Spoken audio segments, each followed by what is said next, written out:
Si tú no eres capaz de perdonar tu origen, tú no eres capaz de mierda en la vida. ¿Quién va a venir a sentirse orgulloso de Colombia? ¿Un australiano? ¿Un alemán? No sé, un argentino. Y lo más curioso del caso es que pasa. Me voy a ir de viaje en una bicicleta de los años 30. La gente que tenía dinero decía, pobrecito, no tiene plata para pagarse un avión. Y la gente con menos oportunidades decía, usted debe tener mucha plata. Porque para que no esté trabajando y lleve 3 meses, 4, 5, 6 meses viajando, y ellos roban la carnicería, salen a correr y Tanelito es atropellado por una volqueta. Y mi abuela se queda sola en la calle. El miedo es una droga alucinante porque te hace imaginar un montón de futuros que no existen. Y siempre ella me metió algo en la cabeza, era que mi mamá me había abandonado. Que mi mamá nunca me abandonó, mi mamá estaba trabajando, nunca había volado en un avión, nunca había salido del país. Y yo resulté en Inglaterra con mucho trabajo, me puse a cumplirle los sueños a otras personas. Y la misma vida, a través de una enfermedad, me volvió a acercar a mi propósito de vida. No hay un día en que yo no esté editando un contenido, escribiendo una estrategia, pensando en algo en el Chocó, en el Guaviare, en Putumayo, en Caquetá. No es normal que un país tenga 27 lenguas en un solo departamento. Con hambre, nadie va a conservar la naturaleza.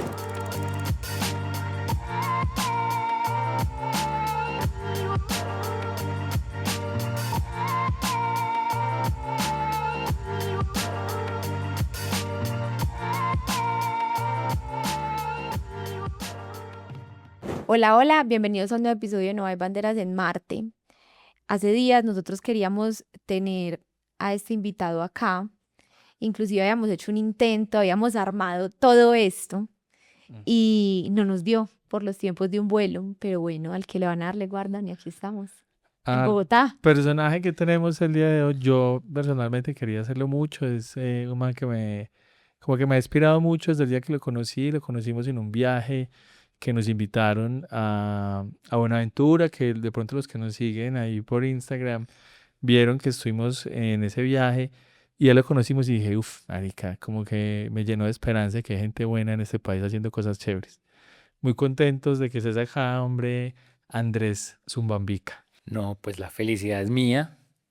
Y como tú dices, Laura, al que le van a dar le guardan. Y bueno, acá estamos muy feliz.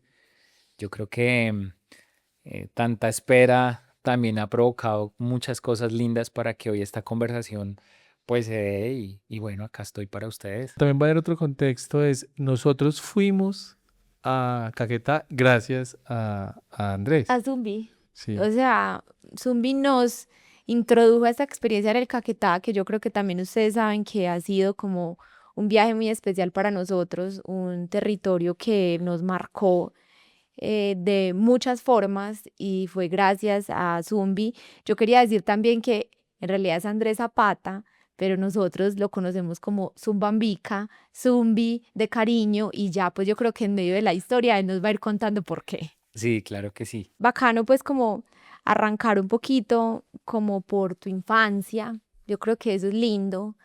Siempre nos gusta mucho como irnos a ese fondo para conocer como a profundidad la persona que tenemos al frente. Siempre he sentido que me hubiera gustado tener más conciencia de la vida para poder registrar la historia de mi abuela, porque pues es una persona que llega de Antioquia, de Medellín, huyendo del maltrato, del machismo, de esas tradicionales relaciones que han tenido nuestras abuelas, algunas, pues nuestras madres en este país. Mi abuelo era una persona, un antioqueño muy, muy machista, pero además de eso, algo mentiroso porque negociaba y se movía mucho por todo el país. Y él siempre quiso un hombre. Y en mi familia, pues son 5 mujeres y un hombre. Ese hombre, pues, falleció en África. Pero entonces, claro, 5 mujeres, una de ellas es mi madre. Entonces mi abuela, pues esto es duro decirlo, pero realmente mi abuela tenía que esconder de alguna manera el hecho de que fueran niñas y eso no se sabía en el proceso de como hoy en día en una ecografía y esto, sino era como la sorpresa de que nació otra niña. Entonces mi abuela huye de Medellín, llega a Bogotá. Hay una historia que ella me cuenta y es que cuando llegan prácticamente pues a la zona rural, al potrero, donde no había acueducto, pero traían el agua con renacuajos. ¿Sí? Ahí empieza la historia de mi abuela acá en Bogotá. Evidentemente, pues cuando en mi familia sucede algo y es que dos, es mi mamá y una tía, quedan en embarazo prácticamente igual, como que fueron al mismo paseo. Y pues eso para la familia no es tan chévere como hoy en día, ¿no? Sumi, perdón, en ese momento el abuelo quedó en Antioquia resolviendo la de él y tu abuela se vino para acá con las hijas. Sí, Había un hombre que vos decís que uno Murió. murió, se fue para África y allá sí. falleció. Pero entonces, bueno, la historia de mi abuela es una historia difícil, dura, que los recuerdos, yo trato de repetir esto para en algún momento sacarlo, porque yo era muy niño cuando ella me contaba sus historias. La mamá de ella muere cuando ella nace. Y a partir de ahí entra una culpa de su padre, es decir, mi bisabuelo, de que su amada murió gracias a ella. Después este señor, el bisabuelo, tiene otra pareja y mi abuela fue pues la persona rechazada.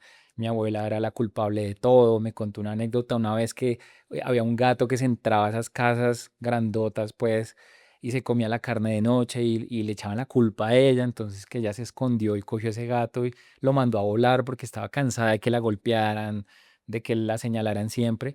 Y ella se va a vivir a la calle con su hermano menor ya más grande, como de unos 7, 9 años. Su hermano tal vez tendría unos 5 años. Me acuerdo que ella decía que se llamaba Tanelito.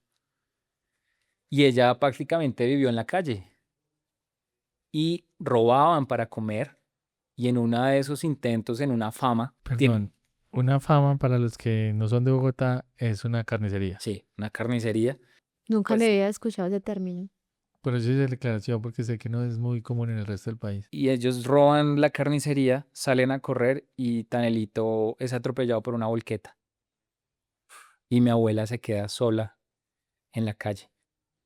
Lidiando, lidiando, lidiando. Mi abuela nace en Cartago Valle, termina en Medellín, ahí conoce a mi abuelo y pasa todo este tema de, pues que, pues mi abuelo es el salvador de ella, realmente es la persona en la que ella encontró, pues una oportunidad de hacer una vida diferente. Y niña, niña, niña, niña, mi abuelo, pues Mayor. sentía, sí, sentía como ese rechazo hacia las mujeres porque quería un varón y no nacía un varón, nacían niñas, niñas, niñas. Y de alguna manera para mi abuela sus hijas significaban también otra vez otro martirio, otra vez los golpes, otra vez la señalada, sí, todo esto tan difícil.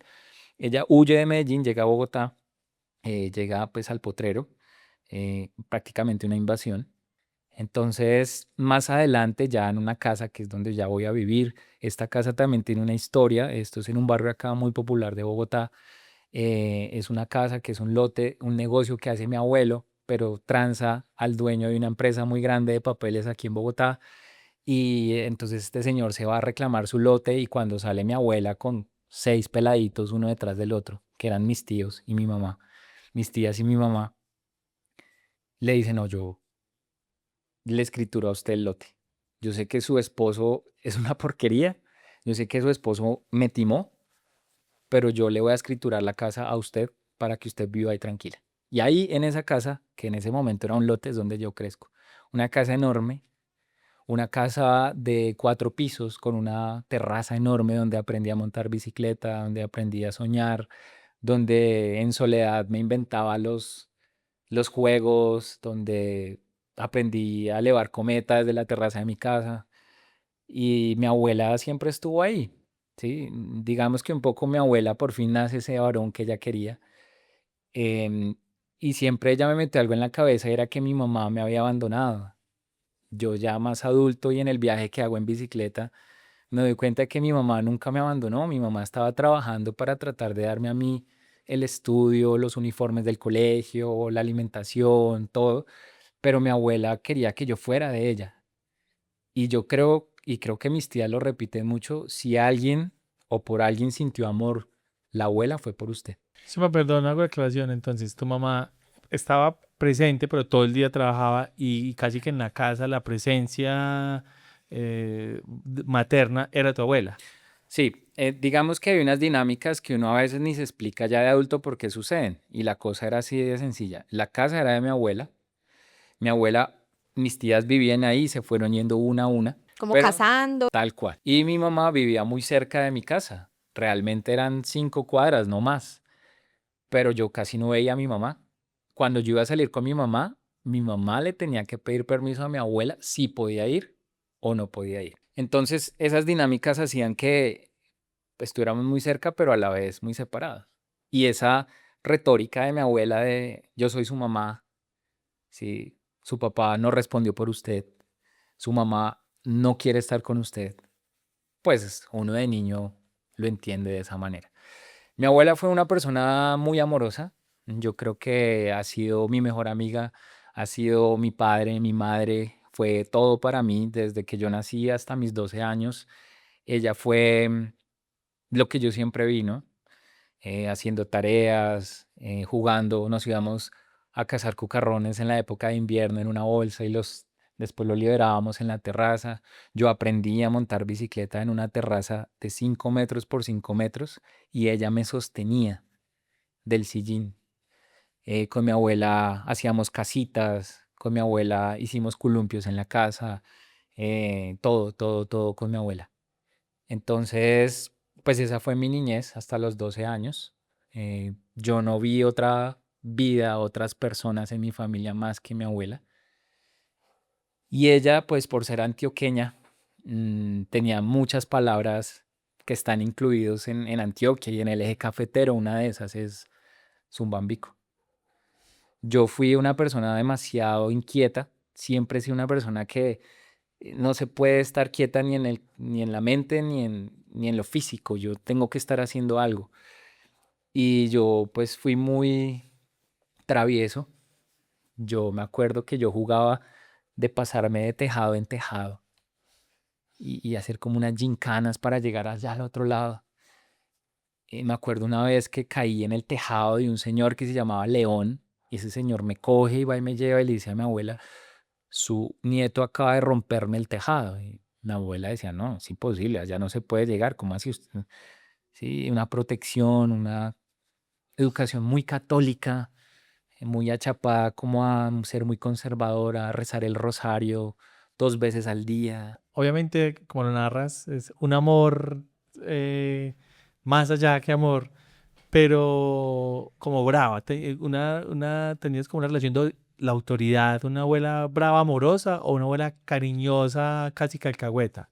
El amor protege y a veces también protege de maneras incorrectas. Y yo siento que de alguna manera mi abuela me protegió de manera incorrecta. El hecho de haberme desarrollado, no sé, cómo desarrollar, no digo que de pronto distancia, pero sí tantas cosas que no eran así con mi mamá, pues me generaron mucha distancia con mi mamá. Em, Ella no me dejaba salir a la cuadra porque era un barrio popular de Bogotá donde pues había Peligros, pues. todo lo Mm. que se hay en un barrio popular. Nosotros escuchábamos balaceras de vez en cuando. Enfrente donde yo vivía había una cantina y siempre habían peleas, gente que se agarraba botella. Al lado había un expendio de droga, gente que pues trabajaba en eso, que eran nuestros vecinos. Sí, vi como muchas veces la fiscalía y la Dijín hacía redadas y estaban en la terraza de mi casa. Entonces todo eso fue para mi abuela como una alerta de que me tenía que proteger. Sí, usted no sale, usted no se junta con fulanito ni con sultanito. Entonces todo sucedía en la casa. Sí, sí, vamos al parque, ¿qué quiere? ¿Un columpio? Yo le armo un columpio. Y mi abuela se daba en la tarea de hacer un columpio en la casa y yo tuve un columpio en la casa. Quiero salir a jugar carritos. Iba y compraba una carretilla de arena y la ponía en la azotea y ahí estaba. El amor por las plantas y por los animales, hoy en día me doy cuenta que es de ese momento de mi vida. Mi abuela tenía una colección de ollas viejas, toda olla balde que no funcionaba en la casa, vasenilla, lo que fuera, lo convertía en una matera. Y mi abuela sagradamente se levantaba todas las mañanas a hablarle a sus matas, a echarles agua. Tuve loros. Hoy en día sé que tuvimos fauna silvestre en la casa, que eso no está bien, Mm. pero había una fascinación por tener canarios, pericos, loros, micos, perros, gatos, conejos, tuve un sapo, tuve tortugas. Entonces, y mi abuela, ¿qué necesita para que usted esté en la casa bien? Además, uno solo, que yo crecí prácticamente solo en esa casa, pues ese era como Eras lo el que, juguete de ella claro, también. También, sí. claro. Pero, Zumbi, tu mamá, en todo este proceso, tu mamá pues como apoyándolos económicamente, porque tu abuela no trabajaba, ¿o sí? Mi abuela vivía de 2 arriendos y yo era el único que sabía dónde estaba esa plata. Y mi abuela juraba que Dios le multiplicaba la plata. Pero eso fue un síntoma también ella murió de exceso de dulzura. Ella murió de diabetes. Pero ella empezó a perder la memoria, empezó a perder la cohesión, ¿sí? Muchas cosas también de su vida pasada, pues que fue muy fuerte. Y yo siento que, claro, mi abuela podía responder por mí, pero yo siempre de alguna manera ignoré por la educación que ella me daba y también como impartir eso de su mamá lo abandonó, ¿sí? Cuando no fue así, o sea, hoy de adulto y que tengo una buena relación y me reconcilié con mi mamá de muchas cosas, me di cuenta que mi mamá estaba era trabajando para darme lo mejor a mí. Tal vez yo no crecí con mi mamá biológica, pero la vida me ha dado muchas madres en los viajes, en mi familia. Y también yo no crecí con mi papá, pero la vida se ha encargado de darme muchos papás, mis amigos, mi maestro de fotografía, que es uno de los mejores fotógrafos de este país, es como mi papá. Entonces, esa fue mi niñez. Fue una niñez muy bella, fue una niñez de mucho cuidado, extremo, ¿sí? Yo le decía a mi mamá, a mi abuela, abuelita, yo algún día me voy a montar en un avión. Y me decía, ¿vos qué estás pensando? Eso no es para ti, eso es para la gente que tiene plata. Vos deja de pensar bobadas, eso es para la gente que tiene plata. Abuelita, yo algún día voy a salir en un canal de televisión. Ve, se embobó, se embobó. Abuelita, yo algún día voy a tener el carro de Mr. Bean. Eh, Mi hijo, usted sí. Como que esas respuestas siempre eran así, ¿no? Suma, pero vos estabas consciente de que eran muy pobres, o sea, luego cuando saliste del barrio que fue que dijiste, o en el colegio, como, uff, nosotros, pues con todas las comodidades, porque no faltaban, pero pues estabas en un barrio popular, ¿estabas consciente de lo que estaba pasando o no era tanto así? Yo vuelvo a lo mismo. Cuando hay amor, muchas cosas tú no las sientes, Mm. ¿sí? Cuando hay un hogar donde hay amor, claro, disfuncional, porque lo normal es que tú estés con tu padre y tu madre, pero cuando no hay eso, pero hay mucho amor, tú no ves la pobreza como, hablo de la pobreza en temas de dinero, de adquisición, como algo que te esté persiguiendo todos los días porque no hay que comer, no, no, no, Y no. menos niño. Sí, no, nunca. Yo nunca me sentí pobre, nunca me vi o pensé que era una persona de bajos recursos, porque mi abuela también me enseñó a agradecer lo que tenía desde muy niño, y también con su ideología muy católica de que hay que darle gracias a Dios por la comida, de que hay que orar antes de comer, de que antes de dormir hay que agradecer, ¿sí? De que hay que levantarse y dar gracias por la vida. Hoy en día yo lo hago de una manera diferente, pero eso me lo dio mi abuela, como el hecho de levantarme y tender la cama, lavar la loza. Muchas cosas quedaron en la impronta de mi vida diaria por mi abuela, pero yo nunca me sentí pobre. Zumba, bueno, ¿haces el colegio ahí en ese barrio con tu abuela? ¿O hasta qué edad estás con tu abuela? ¿Hasta qué momento compartes con tu abuela? ¿Qué sigue después? Sucede algo y es que hay un bache económico en mi familia. Mi mamá pues pierde su trabajo. Mi abuela pues como podía medio responder y me tienen que cambiar de colegio. Entonces me cambian a un colegio donde ya tenían que coger un bus. Eh, yo era muy niño, tenía 11 años y me tocaba coger un bus para ir al colegio y bajarme y aprender. Eso se llama entucar el bus. Entonces era, me lleva por 500 y uno se subía por la puerta de atrás y todo esto. Yo me gano una beca para estudiar, me acuerdo que son 4 bimestres, ¿no? Y el mejor del bimestre le daban un cartoncito. Y la meta mía era ganarme ese cartoncito. Porque yo decía, si me gano una beca es posible que me vuelvan a llevar al colegio al que yo estudiaba.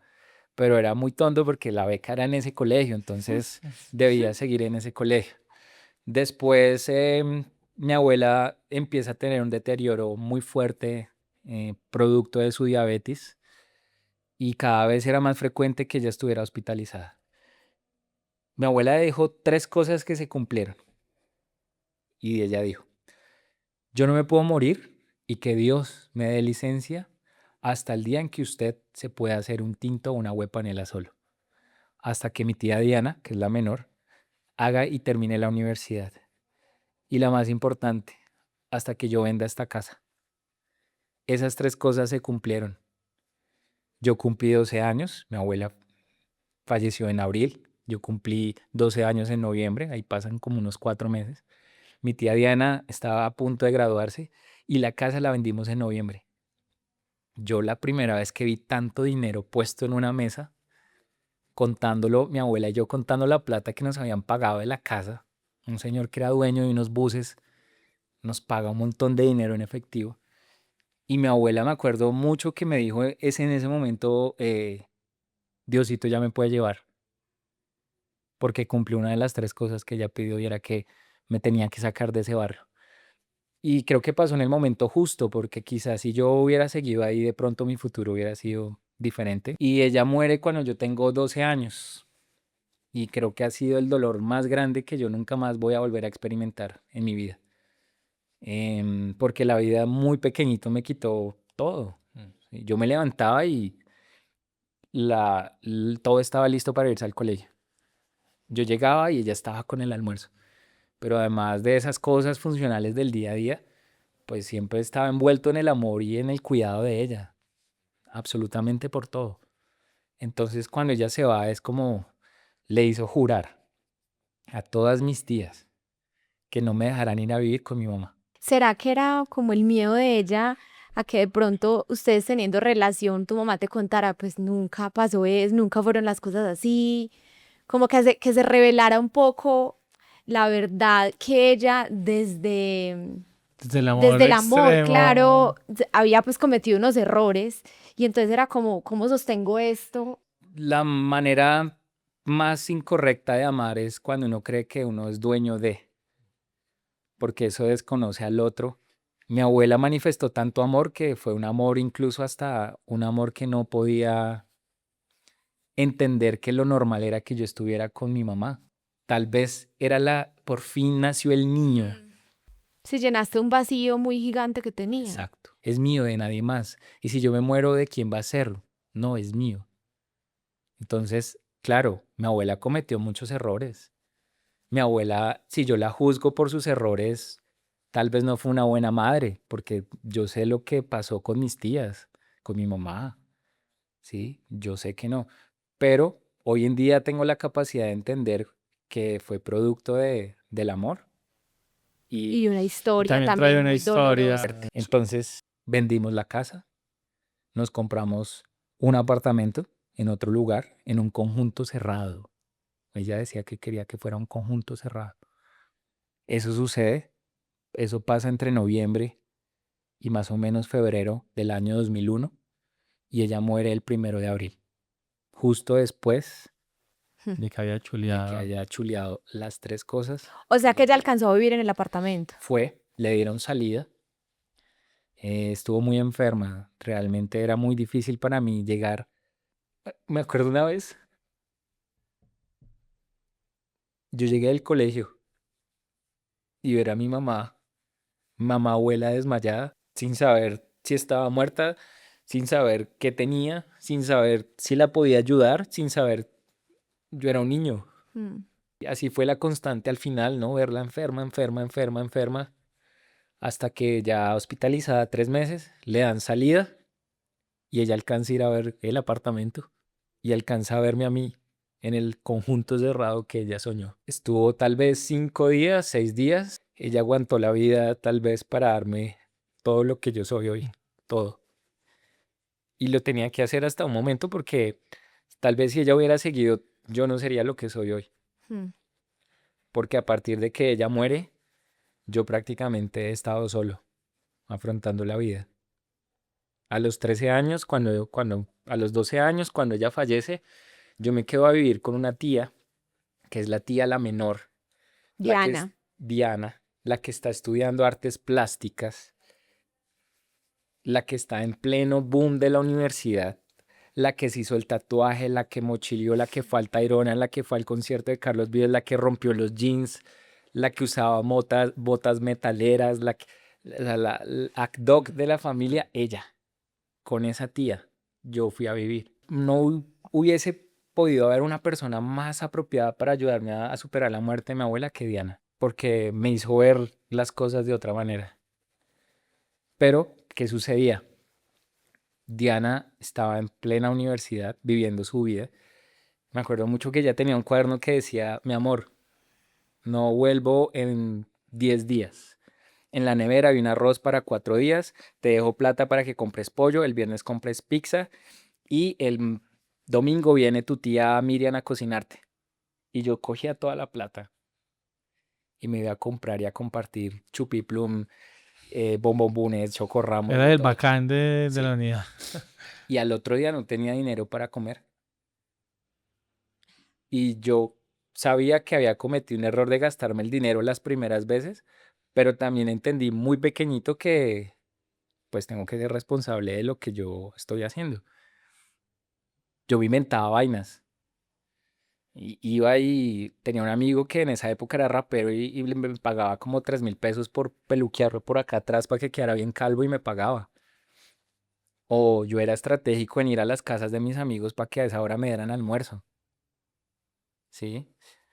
O me hacía amigo charlando así con el señor de la pollería ahí del lado para que me diera apoyo. Me volví muy, muy estratégico, o sea, muy joven, muy niño.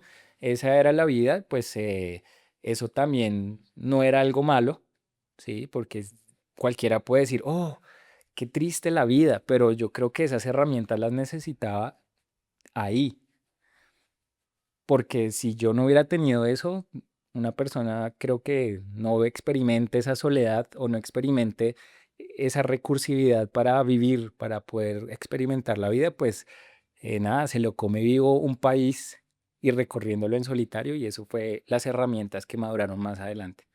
También siento yo que, pues, pedirle a la tía que fuera madre sin serlo, o sea, que estuviese presente era muy complejo, pues ella también estaba haciendo la vida de ella, era una joven universitaria, Sí. y pedirle como de un día para otro, como, Como hazte cargo de un adolescente. sí, hay que criar. Sí, es que uno no puede, o sea, hay gente que se queda con la rabia, con el rencor, se queda cargado de muchas cosas. Yo no sé por qué yo aprendí a soltar siempre esas cosas negativas de mi vida. Yo empecé a tomar, empecé a ir mucho a fiestas, obviamente a escondidas que nadie se diera cuenta. Y había una cosa en el colegio y es que mis notas eran las mejores notas. Ah, y eso te daba también Unas libertades vía ahí libre de, sí. para hacer muchas Claro, cosas. porque el primer síntoma que tiene una persona o un niño de que está de Es que en pronto el cogiendo, colegio no empieza a claro, no rendir. rinde. Y a mí me decían, bueno, usted cállese. ¿Cuál es la función de la mitocondria? Mm. Sí, señora, la función de la mitocondria es una función unicelular y es la que le da energía a la célula. Y yo siempre he sido una persona que en la academia le va muy bien porque me gusta mucho aprender, me gusta mucho estudiar. Entonces, claro, como me iba bien en el colegio y las notas eran tan buenas, eso tapaba mi indisciplina y mis problemas, ¿sí? La muerte de mi abuela fue durísima porque yo empecé a salir a fiestas, empecé a ir a tomar, me la pasaba con los de 11, entonces yo era el grande. Y con esa libertad Claro. también, que es como el sueño. Claro, yo era para que a los 13 años hubiera sido padre, yo Ay, era para no, que a los 13 años hubiese consumido drogas, me hubiera vuelto un alcohólico y hubiera seguido un rumbo diferente. Pero un día pasa una cosa y es que yo me sueño con mi abuela y en ese sueño ella me regaña y eso para mí fue traumático, que yo sentí que ella no se iba de mi vida, yo sentía que ella estaba ahí realmente y lo que ella siempre quiso era que yo fuera un buen muchacho. Y en honor a ella, en el respeto que yo le tenía a mi abuela, y hoy en día es igual, pues nada, cogí otro camino. Zumbi, ¿qué camino cogiste? ¿Qué empezó a pasar ahí? Acabaste el colegio, rumbita, eso sí, pero académicamente te graduaste y dijiste, bueno, a la universidad. Y mientras eso pasaba, la relación con tu mamá, ¿cómo era? Salgo del colegio, mi mamá hace un esfuerzo muy grande para que yo entre a estudiar comunicación social y periodismo. ¿Y vos sabías que querías eso? Sí, yo siempre lo supe. Siempre. Siempre. Sí. Yo descubrí mi propósito de vida muy temprano. Y aunque yo no sabía lo que tenía que estudiar, yo sí sabía lo que quería hacer en la vida. Yo quería contar historias. Y lo supe desde muy niño. Tanto así que yo me acuerdo que nos sentábamos con mi abuela a ver animalitos. Animal Planet, National Geographic, Discovery, Home and Health. Y yo soñaba con estar en esos documentales. ¿Sí? Hace poquito le cumplí un sueño a ese niño. Hice parte de una expedición para una estimación de abundancia de delfines financiada por National Geographic Society en el Amazonas. Eso fue hace 2 Eso meses. fue hace 2 meses. Entonces yo siempre veía cosas y decía, yo quiero eso, yo quiero eso. Mi colegio tenía un énfasis en comunicación social, ahí estuve. La emisora del colegio, yo estuve metido en la emisora. Que el video corporativo del colegio, que en esa época editar un video era una cosa, ahí estuve. Y yo salgo del colegio muy joven, salgo de 15 años y de una vez para la universidad. Y la que está presente para que eso pase es especialmente mi mamá y mi tía Marta. Y yo sabía que la única manera en que yo podía ser periodista era ganándome la beca. Porque aún así, aunque mi mamá me apoyaba, también la cosa era como, pues vamos a ver hasta dónde vamos. Es mucho dinero. Porque era un esfuerzo muy grande y mi mamá Sandra hizo su esfuerzo grandísimo para que yo estuviera en la universidad, yo soy consciente de eso, pero nuestra relación no era la mejor. Mi mamá no era mi amiga, mi mamá no era la persona de confianza, mi mamá no era la persona que yo le contara mis problemas con la verdad, no. Yo entro a la universidad de noche porque en el día me dedicaba a estudiar. Yo empecé a vender zapatos a domicilio y la que me ayudó a hacer eso fue mi mamá. Me presenta una señora, nos daban un catálogo y tocaba vender zapatos. Yo no fui un buen vendedor, pero ser tan niño con un discurso de que gracias a estos zapatos voy a ayudar a pagar mi universidad, pues eso se vende. Entonces yo lo que hice era ir a los fondos de empleados de las empresas donde trabajaban conocidos y una tía en especial y vendí mucho. Y cuando tuve mi primer millón, tuve la opción de comprarme un Renault 6 para ir a la universidad, ya no en bicicleta, sino en carro, o comprarme un computador y una cámara y empezar a hacer videos. ¿Qué videos? Los míos, pero además le cobraba a las personas. Y eso me ayudó un poquito a pagar la universidad. Estuve becado. Evidentemente el promedio de mi universidad es muy bueno. Eso también me tiene hoy becado en la segunda maestría que estoy haciendo porque me encantaba. O sea, para mí todas las materias que yo veía eran, esto es el sueño. Y ahí pasa algo en quinto semestre, año 2007, y es que me toca empezar a trabajar porque definitivamente ya No, No da pues. para más. cuando yo empecé a trabajar, yo pierdo la beca. Y eso para mí fue doloroso también, pero también fue muy preocupante porque en realidad perder la beca significaba dejar de estudiar. Me deprimí tanto. Justo vi una película que se llama Los Educadores, que es de un austriaco. Yo a él lo conozco en Berlín, después, muchos años después. Y él lo que hace es pues, plantear una película donde habla que el dinero nunca compra nada. Entonces hay una dinámica que se meten a casa de los ricos, les desacomodan todo, pero no le roban nada.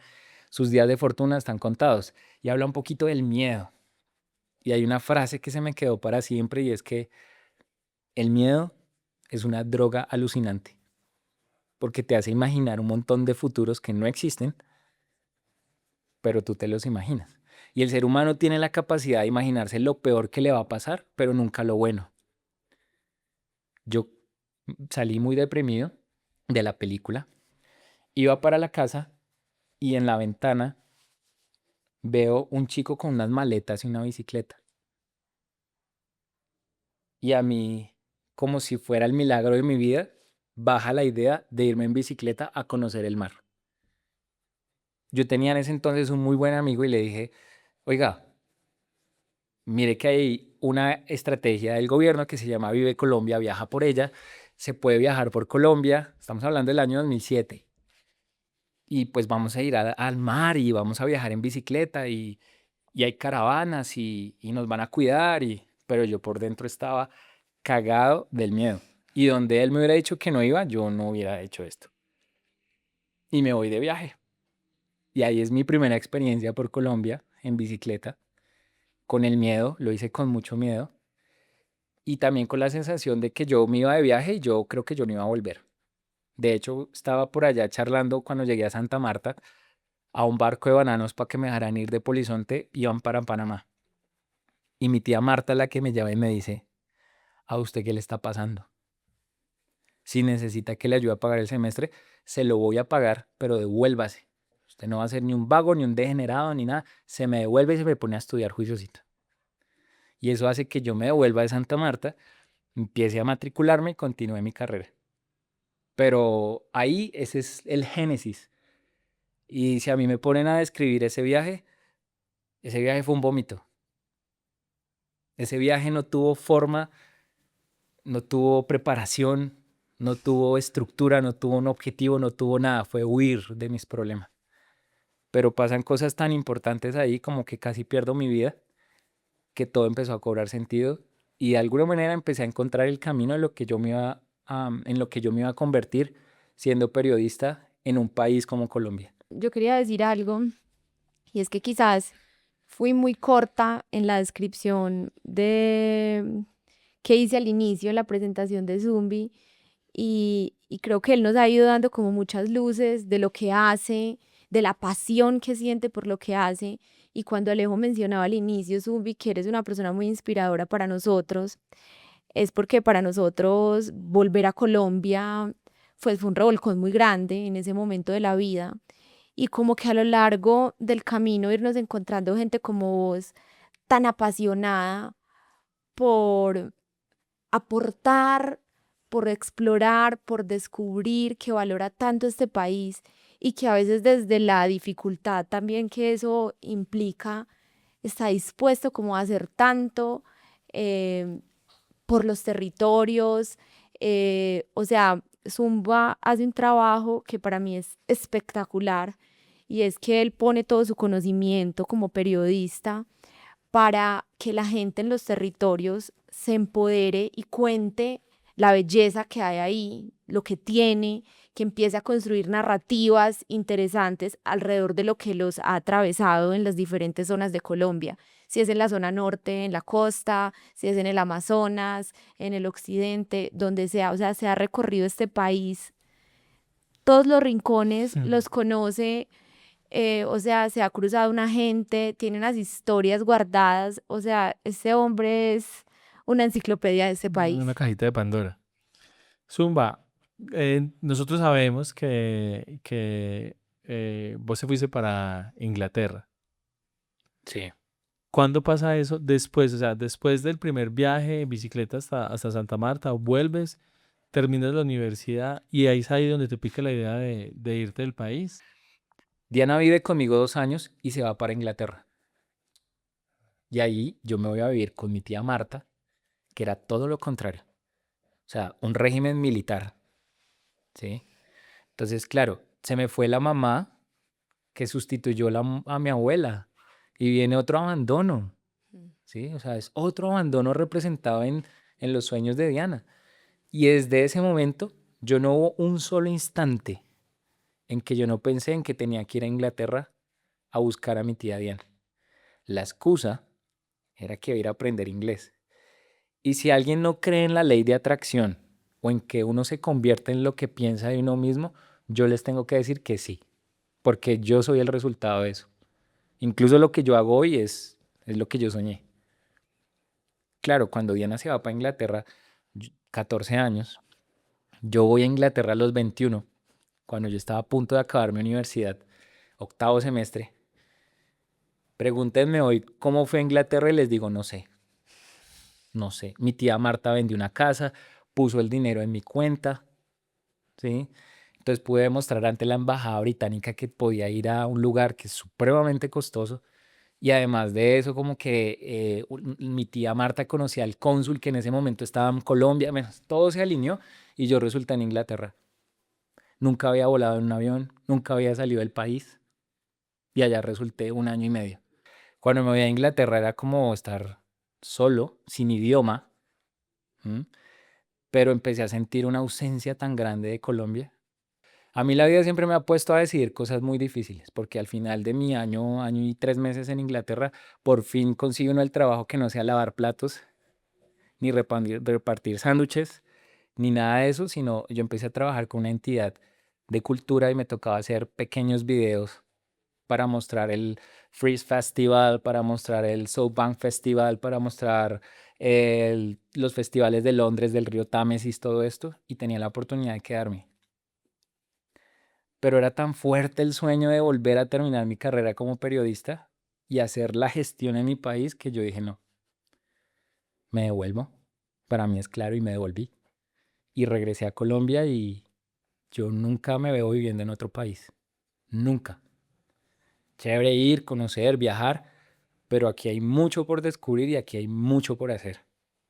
Yo recuerdo que me dijiste hace relativamente poco, como si yo sé que hay muchas cosas en el mundo por ver, pero pues el tiempo de nosotros es limitado y yo no quiero utilizar ese tiempo conociendo otros lugares, sabiendo que lo mío, lo que tengo acá, hay muchas cosas que todavía no conozco. Prefiero utilizar el tiempo de mi vida acá y no recorriendo el mundo, que Sí. podrías hacerlo en este momento divinamente. Cuando uno descubre para qué nació, cuando para uno es muy evidente ese objetivo para lo que Dios, el universo, la naturaleza, en lo que cada uno de nosotros creamos, y uno descubre ese objetivo del por qué nació, eso es de un material que es irrompible. Eso es algo que no se puede transar, no se puede negociar, no se puede cambiar. Y yo descubrí mi propósito de vida muy joven. Y eso ha hecho que yo entienda cuál es mi misión en Colombia y acá estoy y acá voy a estar. Sea, no lo, en ningún momento te sedujo como acá en No. Inglaterra, está chévere, pues no sé, de Inglaterra, usualmente lo que pasa cuando uno va a Europa es que pues si estoy allí, ¿por qué no salto a Francia? Y si estoy allí, ¿por qué no salto a no sé qué? Y se va dejando seducir. También los ingresos es más fácil, hay más poder adquisitivo. En ningún momento te sedujo eso. Yo me fui o sea, yo llego y me encuentro en Inglaterra con un montón de personas que fueron a tener sexo, a Afarrarse. farrearse, a probar todo. Yo me fui detrás de mi tía Diana, ¿sí? Yo me fui con la excusa de aprender inglés y aprendí inglés, pero yo iba detrás de mi mamá. Yo no tomo ni consumo ni drogas ni alcohol hace casi 22 años, ni siquiera una cerveza. Me consta. Entonces yo llego a un país donde yo también lo hice for my own, o sea, era mi vida. ¿A qué me dediqué? A viajar y a tomar fotografías. Me hice muy amigo de un japonés que era ingeniero que todo el mundo le hacía el feo porque olía feo, no se bañaba, no era el chico play, porque era de gafitas, siempre se vestía igual, pero tenía una cámara y nos fuimos a viajar por todo Londres tomando fotografías. Ese fue mi experiencia en Londres. Al final, yo dije, si voy a vivir una vida, la quiero vivir en mi país, yo no la quiero vivir acá. No entendí por qué iba a Inglaterra por el frío. Yo soy muy del clima tropical. No entendía también porque finalmente yo viví en Londres 9 meses. Mi tía Diana vivía al sur, entonces me encontré con ella hasta el final. Pero yo creo que a mí se me despertó mucho como todo esto, quiero ir a terminar mi carrera, quiero volver a Colombia y quiero ser periodista en Colombia. Y viajé, Europa me lo mochileé, puf, el Reino Unido también, a mi manera. Dormía en los buses, a veces pagaba un hotel, hostel, como se viaja en Europa, Ujú. pero sí lo hice. Y ahí es donde entra esa pasión por viajar, pero no solo para viajar para mí, sino viajar para contar. Yo sentía que había un propósito con los viajes y era que esto no se podía quedar debajo de la piel. Lo que se queda debajo de la piel se pudre. Si uno viaja y aprende muchas cosas, eso tiene que servir. Si es para uno, no vale la pena, o por lo menos yo no quiero que eso sean los viajes. Si son para mí, no, no vale la pena. Muy pocas veces me van a ver diciendo aquí estoy o una selfie o algo así porque a nadie le importa dónde está uno. Pero si yo puedo extraer de los territorios o de esas experiencias algo para que funcione en una sociedad que necesita que le cuente en un país diferente, pues ahí estoy. Y ese es finalmente el propósito de todo esto, ¿no? Esa es como la misión en que me encomendaron y por eso dije, no, yo no, no, acá no, Me voy para me Colombia. voy para Colombia. Tu madre patria. Sí, Es muy difícil que uno después de vivir una experiencia como esa, de irse casi 2 años, de irse solo, de enfrentar al mundo de una manera distinta, regrese siendo el mismo. O sea, ahí se le mueven una cantidad de cosas a uno. Cuando tú vuelves y pisas Colombia, ¿llegas con qué idea? empecé a hacer mi camino. Yo llego de Inglaterra con la idea de volver a viajar por Colombia en bicicleta. Y la bicicleta tiene algo muy especial y es que es una velocidad humana, es una velocidad con los 5 sentidos, porque tú estás escuchando, oliendo, ¿sí? Estás viendo todo ahí. Y como la velocidad es tan lenta, te permite contemplar el armadillo, el atardecer, el acento, el olor, todo, absolutamente todo. Entonces yo sí quería volver a viajar en bicicleta y efectivamente cuando yo llego, al cabo de 2 años, yo estoy haciendo muchas aventuras hacia el norte, hacia el sur.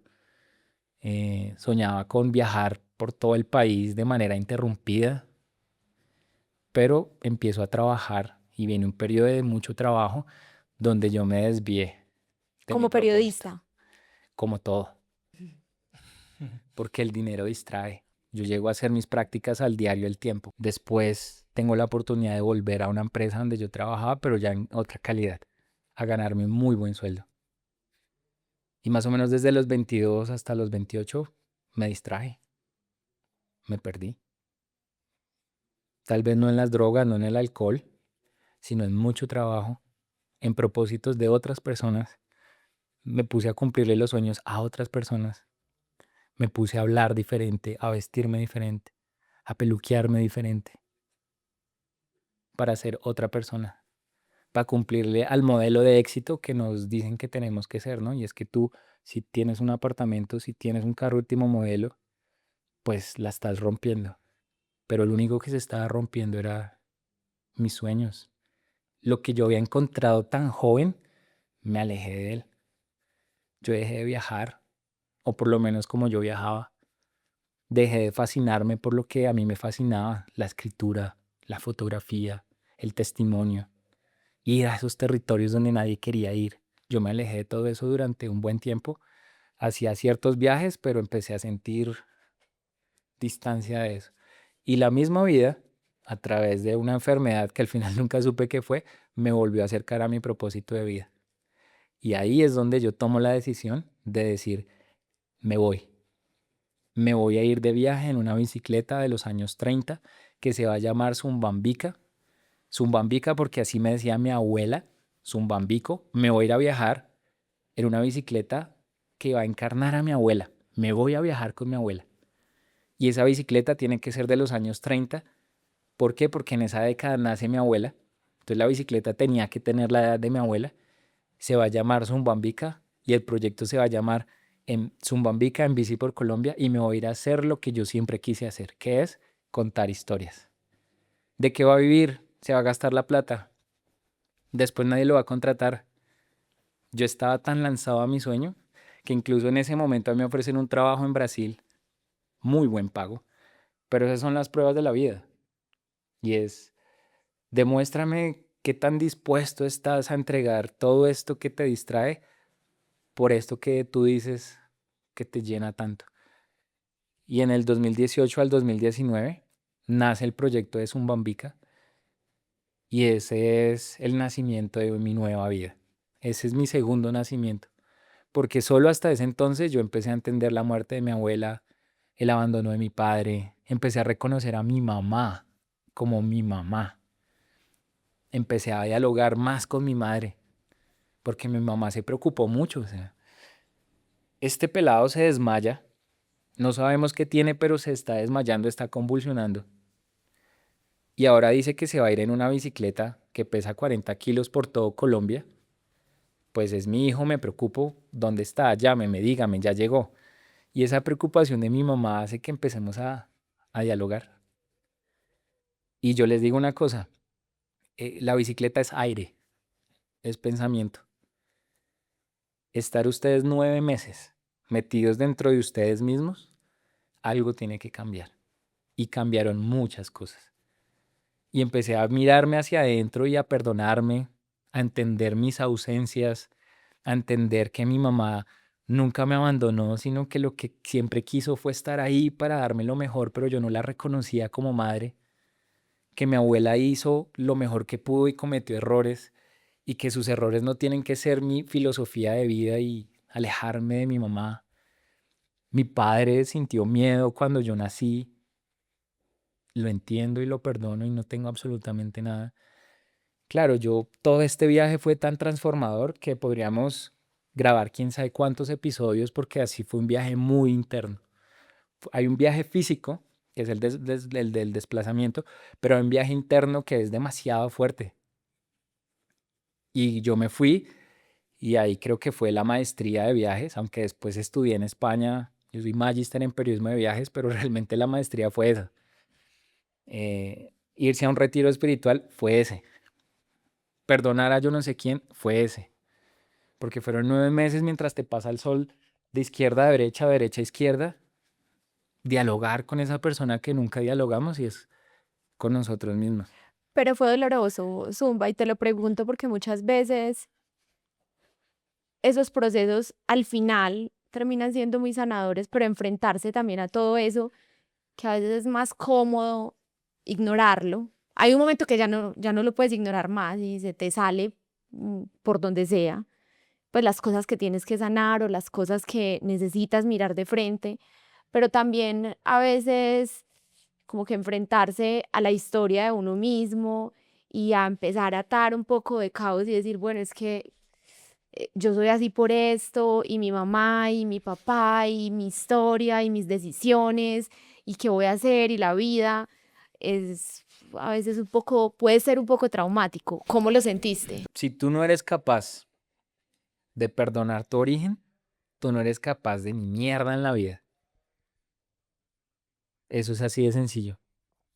Si tú no eres capaz de entender la situación de tus padres, el lugar donde vienes y cómo llegaste a este planeta con las circunstancias que tengas y que si en algún momento de esa llegada al planeta hay dolor, hay abandono, hay este tipo de cosas y tú en la vida no perdonas y no comprendes eso, apague y vámonos, porque entonces vas a cargar toda la vida con todo el dolor.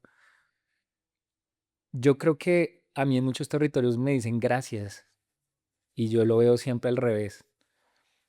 Ustedes no se imaginan durante 9 meses que una persona te diga, a mi hija la violaron delante mío, a mi esposa la mataron ese mismo día, y aquí estoy para decirte que hay que perdonar.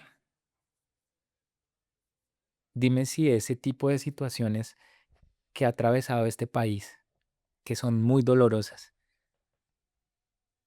y la gente es capaz de hablar de perdón, ¿tú cómo no vas a perdonar que tu padre no estuvo contigo y que al contrario por no estar te dio una simpleza de entender tu libertad para poder vivir solo en una bicicleta 9 meses? De ahí nacen las herramientas para poder hacer todo esto. De ahí nace la fuerza, de ahí nace el mapa genético de lo que yo soy. Y eso estaba destinado para mí. Entonces, claro, conversar con uno mismo es supremamente doloroso y difícil porque lo más fácil es que el dinero y el día a día nos distraiga. Pero a mí Colombia y viajar por ella me hizo conversar conmigo mismo. Y el día que yo tuve la primera vez que fue en el Chocó, de sentarme con una persona con la que tal vez nunca tendría nada que hablar, una persona que tal vez toda la vida vi como alguien malo, y me dice tengo sed, y me cuenta cosas de sus sueños, que estaban incluso atados a la actividad que yo estaba haciendo, que era viajar en bicicleta. Detrás de cada persona siempre hay un ser humano. Y por eso es que no hemos podido lograr la paz, porque nos conectamos desde lo político, nos conectamos desde la ideología, nos conectamos desde, pero lo más básico y lo más sencillo donde todos nos deberíamos conectar es lo humano. Y hay un ejercicio de perdón personal, hay un ejercicio de entendimiento personal que hoy en día me permite comprender no solamente los destinos, los territorios, las personas que están ahí, sin importar qué están haciendo en el territorio. Entender la naturaleza. La gente cree que la naturaleza está allá afuera y nosotros somos naturaleza.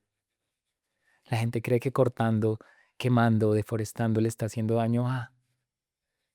Nos estamos haciendo daño a nosotros mismos. Entonces, ese viaje empieza a articular cosas que suceden a mis espaldas, porque a mí tal vez el viaje me dio un lugar como colombiano, me dio un lugar como periodista, pero sobre todo me dio un lugar como ser humano. Y eso es la motivación y eso es como el trípode de mis viajes, ¿sí? Mi ejercicio profesional, ¿sí? El lugar donde nací y esto hay que ponerle humanidad. La paz se firma con humanidad. El entender las acciones y la vida del otro es con humanidad. Zumba, y en ningún momento durante el viaje de bicicleta, aparte que hay una particularidad, es que irse a viajar en una bicicleta de 1930, Que la de 40 conocemos. que la conocemos, trae como otros desafíos también, ¿sí? Seguramente hubo momentos difíciles, como dice Laura, emocionales, encontrándote contigo mismo, pero también físicos, como, uff, marica, ¿en dónde me metí?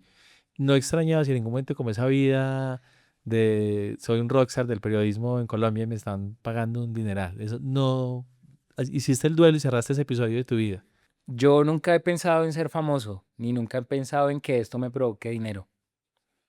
Yo lo que pienso es que si una persona, y ya ha pasado no una, sino muchas, puede cambiar por lo menos la relación que tiene con su país o con otras personas, todo esto vale la pena. Cuando a mí me escriben, oye, viajé al Guaviare y de verdad me cambió la vida, vi unas cosas súper lindas, lloré porque me acordé de mi padre, aprendí a perdonar a mi papá en Caquetá, oye, fui a Putumayo y de verdad la experiencia, eso a mí me hace muy feliz. Tuve una conversación hace poco con un amigo, me decía, venga, ¿y usted cuándo va a coger seriedad? Y le digo, ¿cómo así que voy a coger seriedad? Me dice, marica, ya, o sea, es hora de que usted, pues, no sé, monte una empresa, ponga a trabajar serio y pues haga platica, ya va para los 40. Y le hice un ejercicio. Le dije, usted la plata que tiene en este momento en su cuenta, ¿cuánto le duraría para viajar? Dijo, no, no sé. Le dije, ok, en este momento yo me podría ir a vivir a Colombia el resto de mi vida. Y le hice un ejercicio. Le dije, dígame un destino, un lugar, el que sea, si quiere búsquelo en internet. Me dijo el Pacífico colombiano. Y le dije, en este momento en mi celular hay 3 personas que no llego a pedirles un favor, llego a darles un abrazo y a contarles mi vida y a escucharla de ellos. Y no me van a cobrar un solo centavo. Y así en los 32 departamentos. Esa es mi riqueza. Eso es lo que me hace un rockstar y lo que me hace multimillonario, no lo que tengo en mi cuenta. Zumbi, ¿cuál fue el recorrido? O sea, saliste de Bogotá y ¿qué vuelta hiciste en la bici? Yo planeé el viaje. Colombia tiene 3 cordilleras y atravesarlas de lado a lado, ¿sí? Es muy complejo.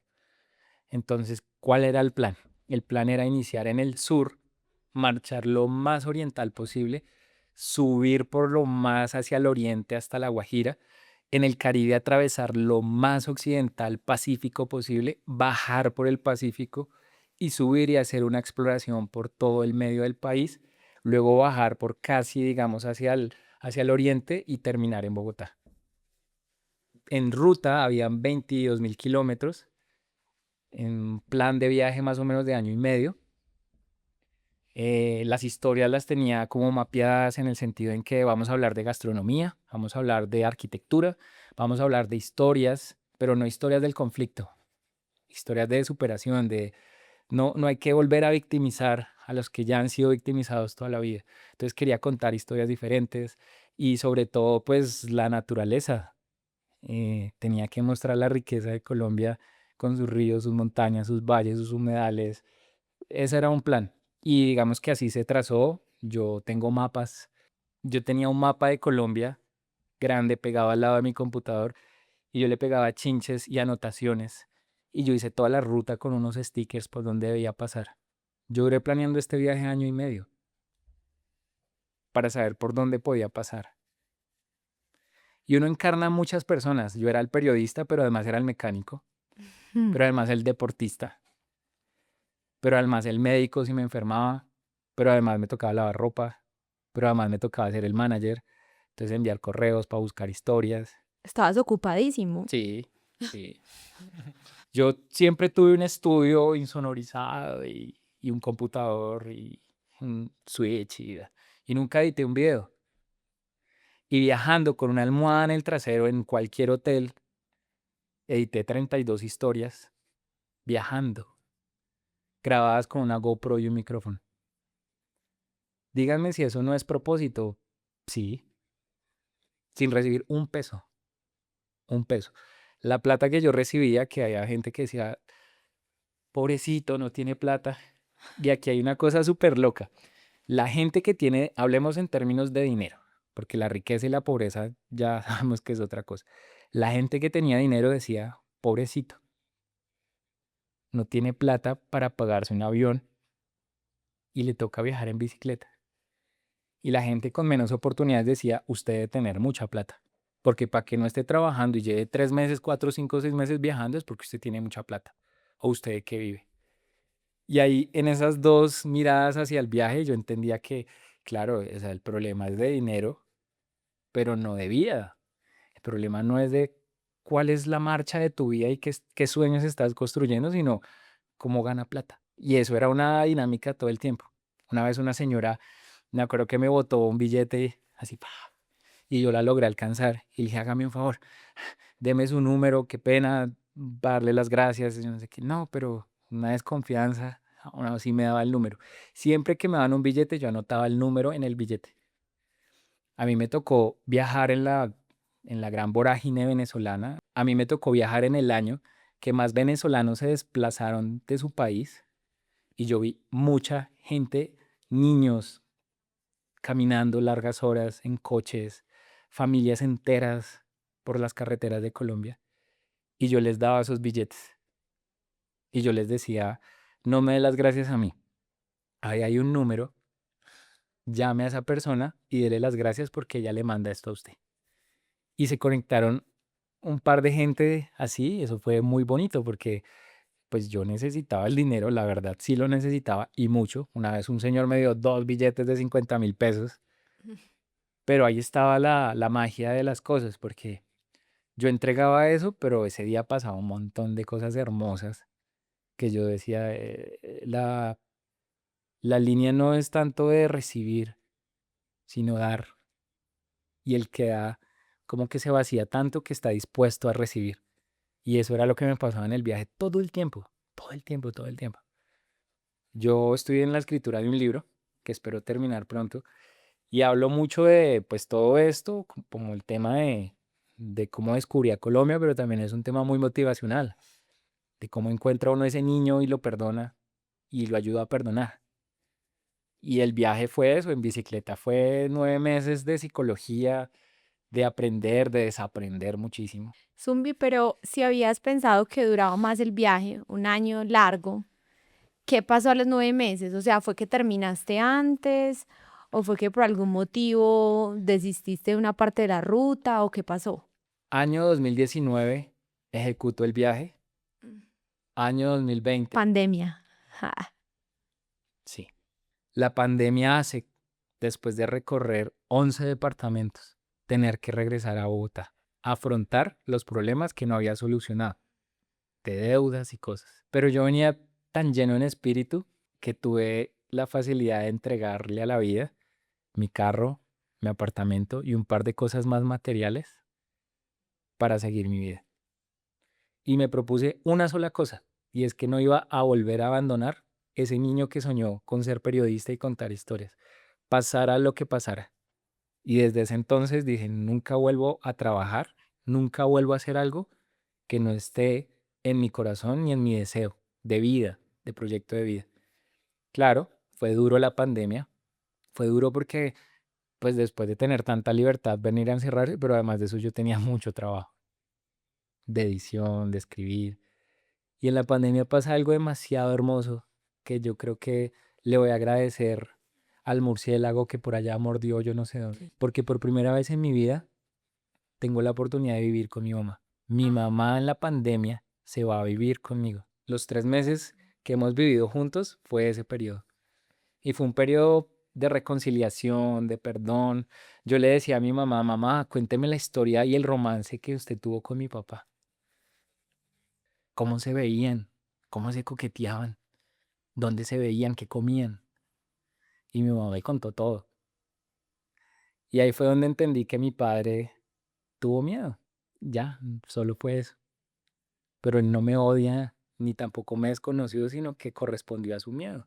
Zumbi, algo se nos pasó ahorita. Tú fuiste a aprender inglés para ver una excusa de fondo que era encontrarte con tu tía Diana, que también es una de tus madres. ¿Y qué pasó con ese encuentro? No, pues Diana siempre fue mi mamá durante mi vida, durante mi viaje a Inglaterra, después del viaje también. Ella más adelante tiene la oportunidad de venir a Colombia después de 13 años. Vivimos juntos, pero yo había cambiado y ella también había cambiado. Esto pasa después de mi viaje en bicicleta. Hicimos cortocircuito, nos dejamos de hablar. Por hoy en día trato de identificar cuál fue el momento de tanta furia y tanto dolor y tanta cosa y la verdad digo, peleamos por una tontería, porque no logro identificar cómo fue.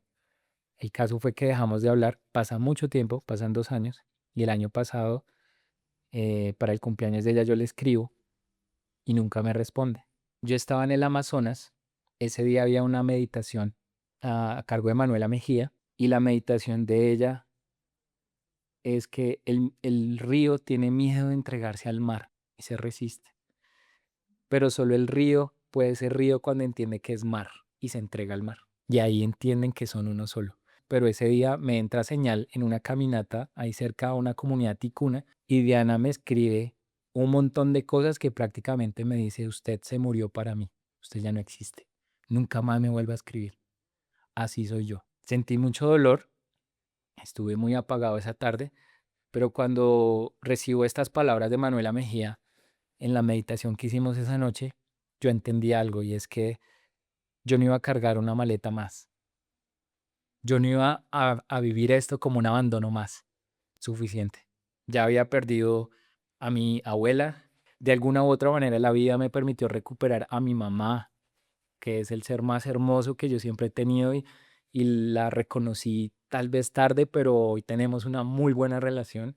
Había perdonado a mi papá y aparte de eso había entendido y había superado un poco el asesinato de un tío en África, que es cuando el conflicto toca mi vida, porque uno cree que eso solo le pasa a ciertas personas. Y yo no hablo de un conflicto armado colombiano, sino del conflicto entre seres humanos. Cuando tú sientes que una situación como esta te toca la sangre, tú tienes que pensar también qué vas a hacer con tu vida y cómo vas a llevar tu mensaje y tu misión. Y en ese momento de mi tía Diana, yo dije, no, no voy a cargar con esto. Pero si en este momento ella entra por esa puerta y me dice hola, yo no solo le voy a decir hola, la voy a abrazar y le voy a agradecer todo lo que ha hecho por mí, porque aquí no hay nada malo. Tal vez el camino que tiene que recorrer ella fue tal vez el que yo recorrí en la bicicleta, entendiendo muchas cosas. Es un trabajo de ella, yo ya hice el mío. Cuando uno ha vivido esas experiencias como tan liberadoras, tan profundas, tan espirituales como lo que tú experimentaste en la bici durante todos esos meses, cuesta mucho como volver a integrarse a este sistema.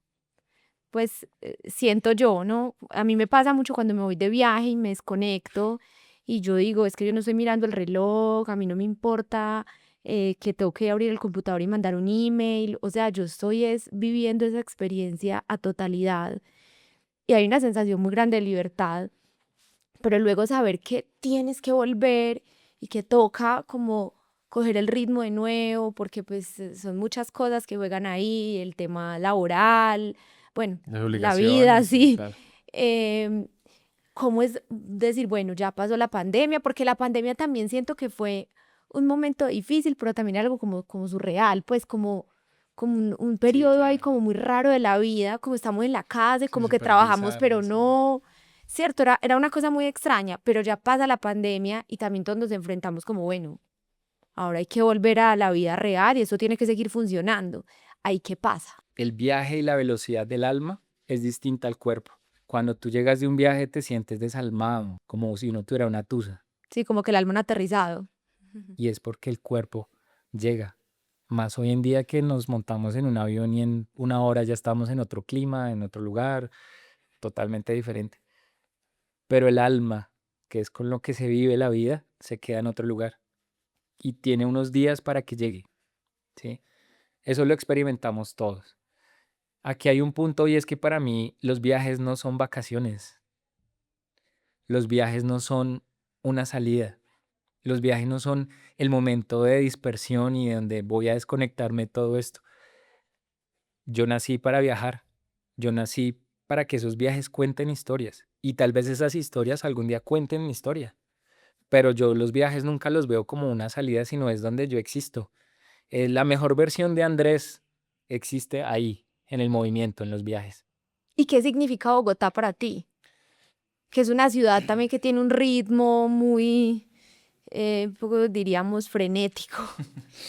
Feroz. Eh, y que, claro, tú estás en medio de la naturaleza, unos paisajes, una gente que también su vida y sus formas son muy acordes al entorno en el que están, ¿cierto? Como ir a compartir con una comunidad indígena, que es como otra forma de relacionarse con el mundo y con la vida.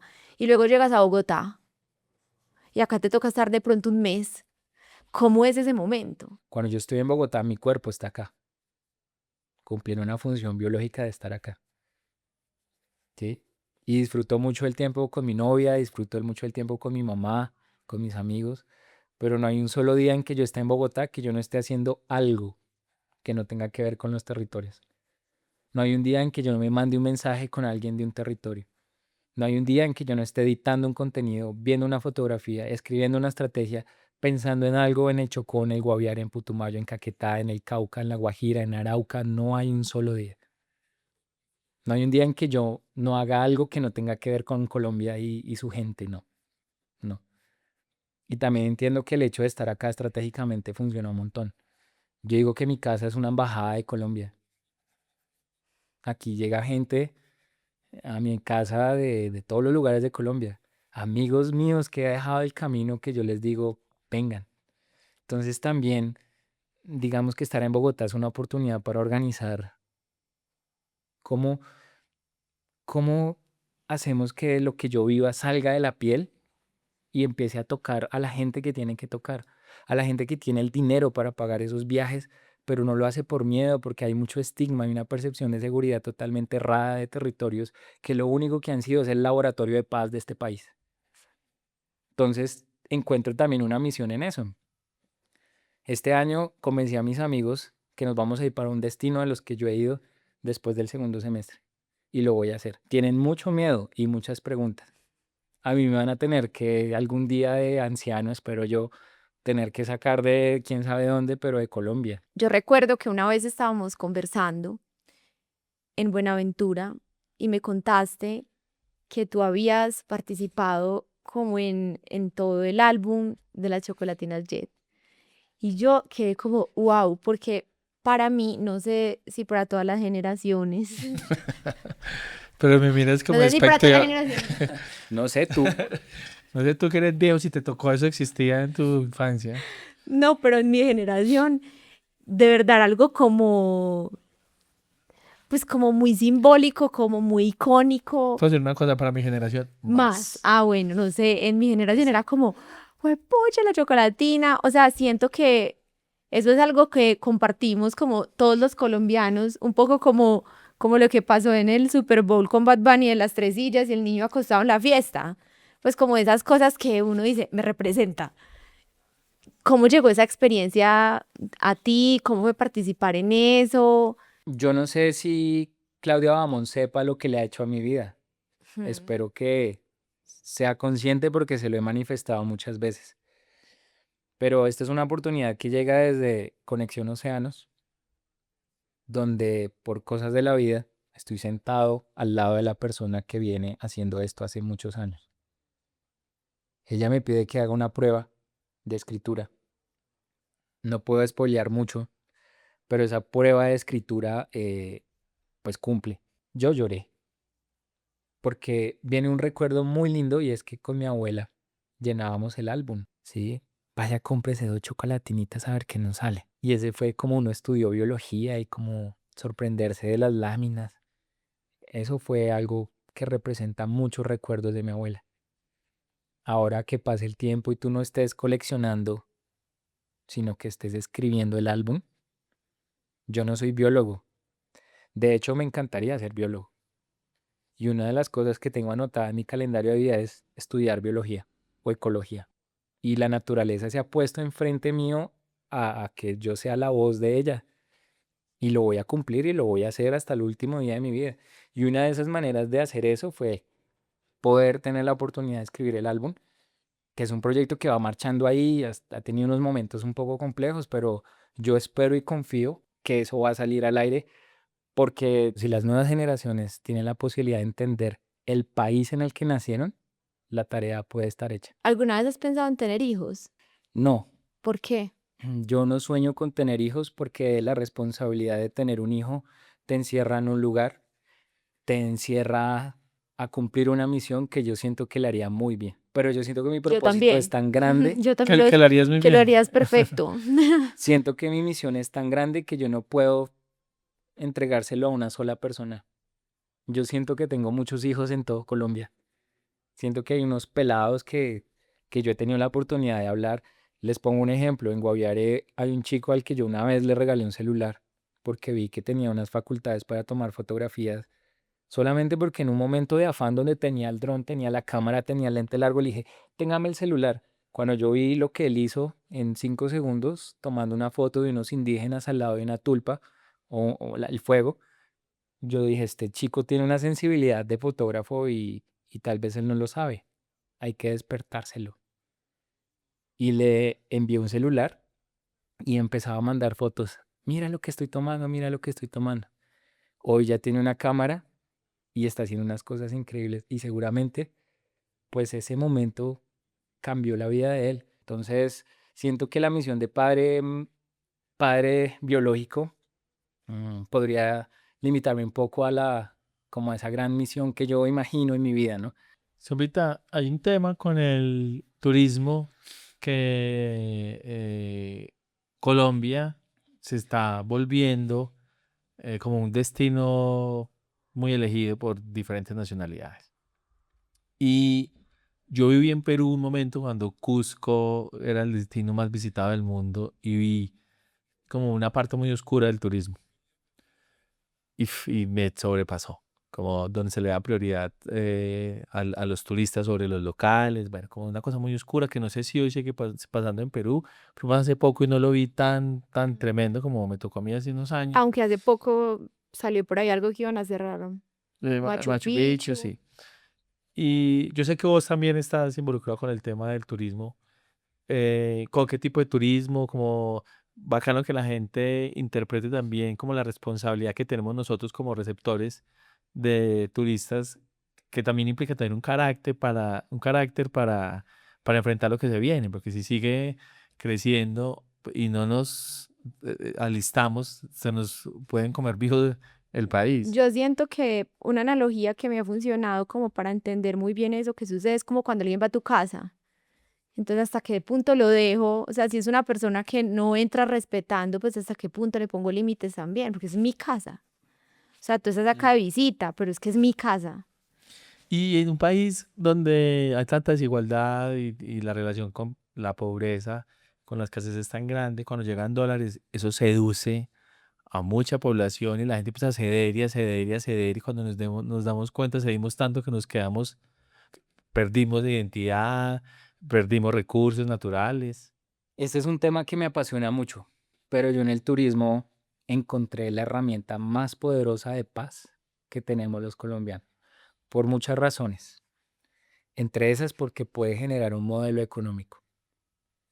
Con hambre, nadie va a conservar la naturaleza, porque seguramente va a encontrar cómo vivir en el territorio. Y lastimosamente la relación que han tenido incluso los mismos pobladores ha sido de extracción.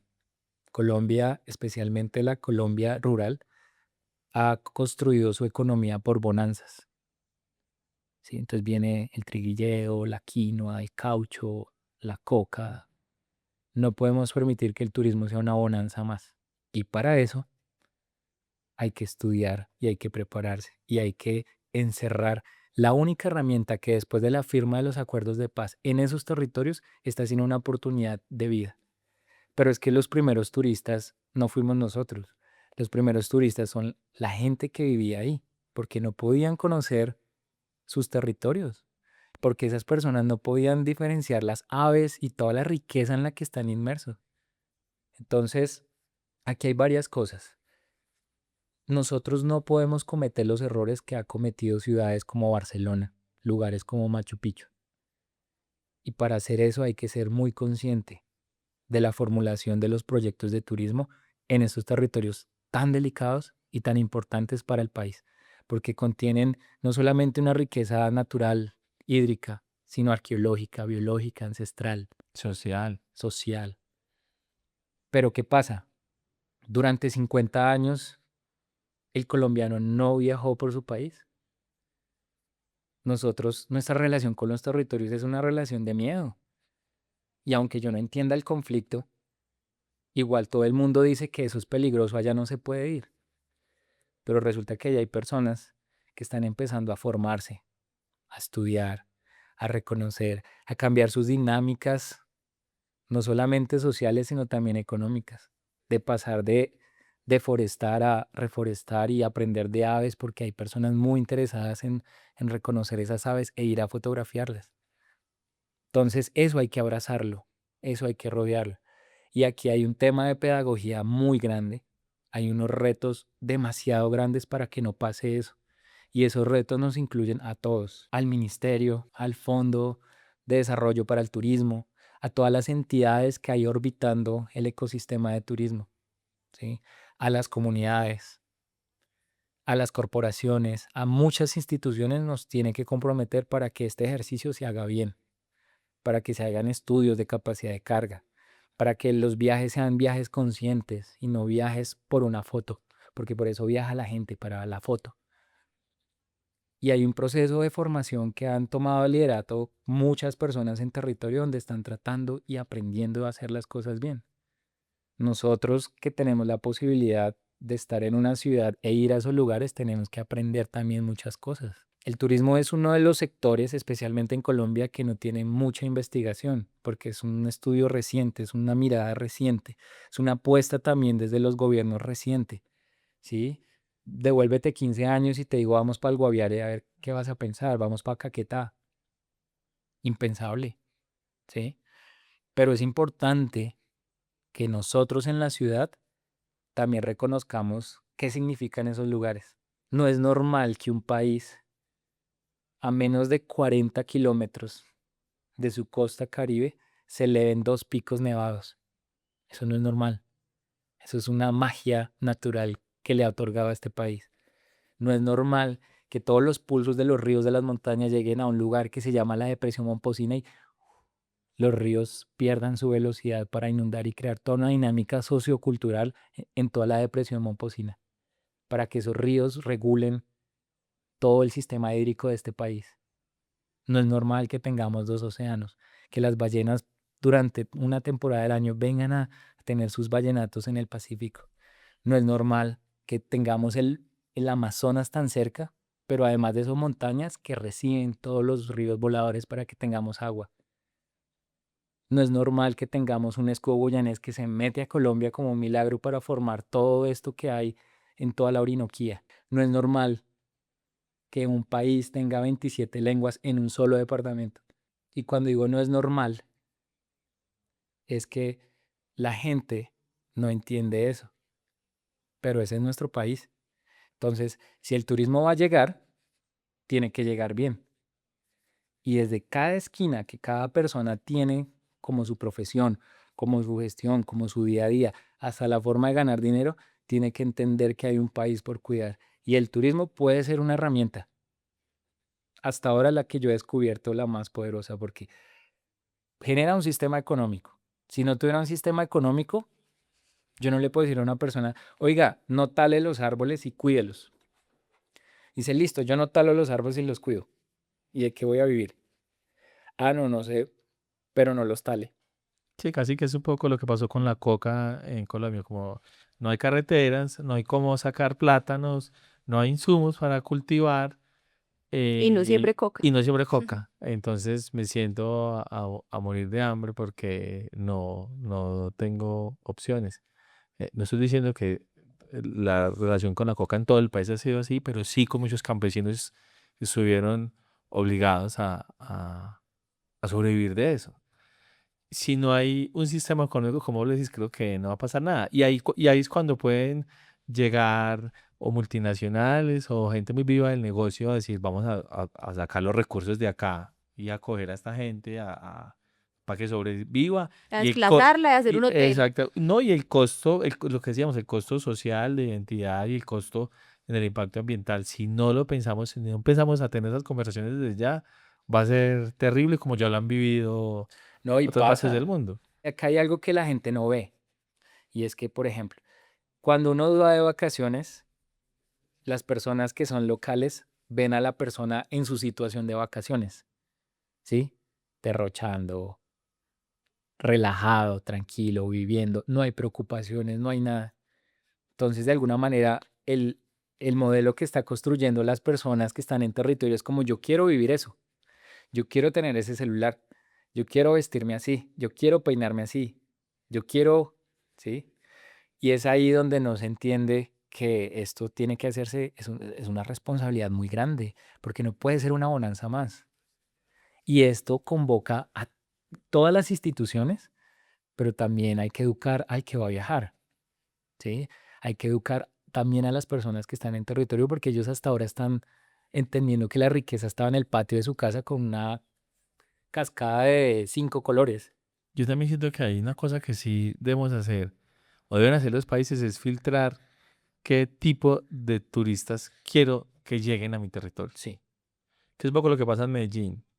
Una belleza la apertura económica, lo que dejan los turistas, pero queremos turistas pedófilos que lleguen a buscar niñas y cocaína, no los queremos. Parce, entonces hay que cerrar la puerta a ese tipo de turismo. Es que es es muy fácil decirlo también desde la moral, pero es muy seductor para las economías marginales que tiene este país también. Hay muchos retos. Por ejemplo, hay un tema que es la estacionalidad. ¿Qué es la estacionalidad? Nosotros vivimos en el trópico y al vivir en el trópico, los flujos de agua, el clima tiene unas temporadas.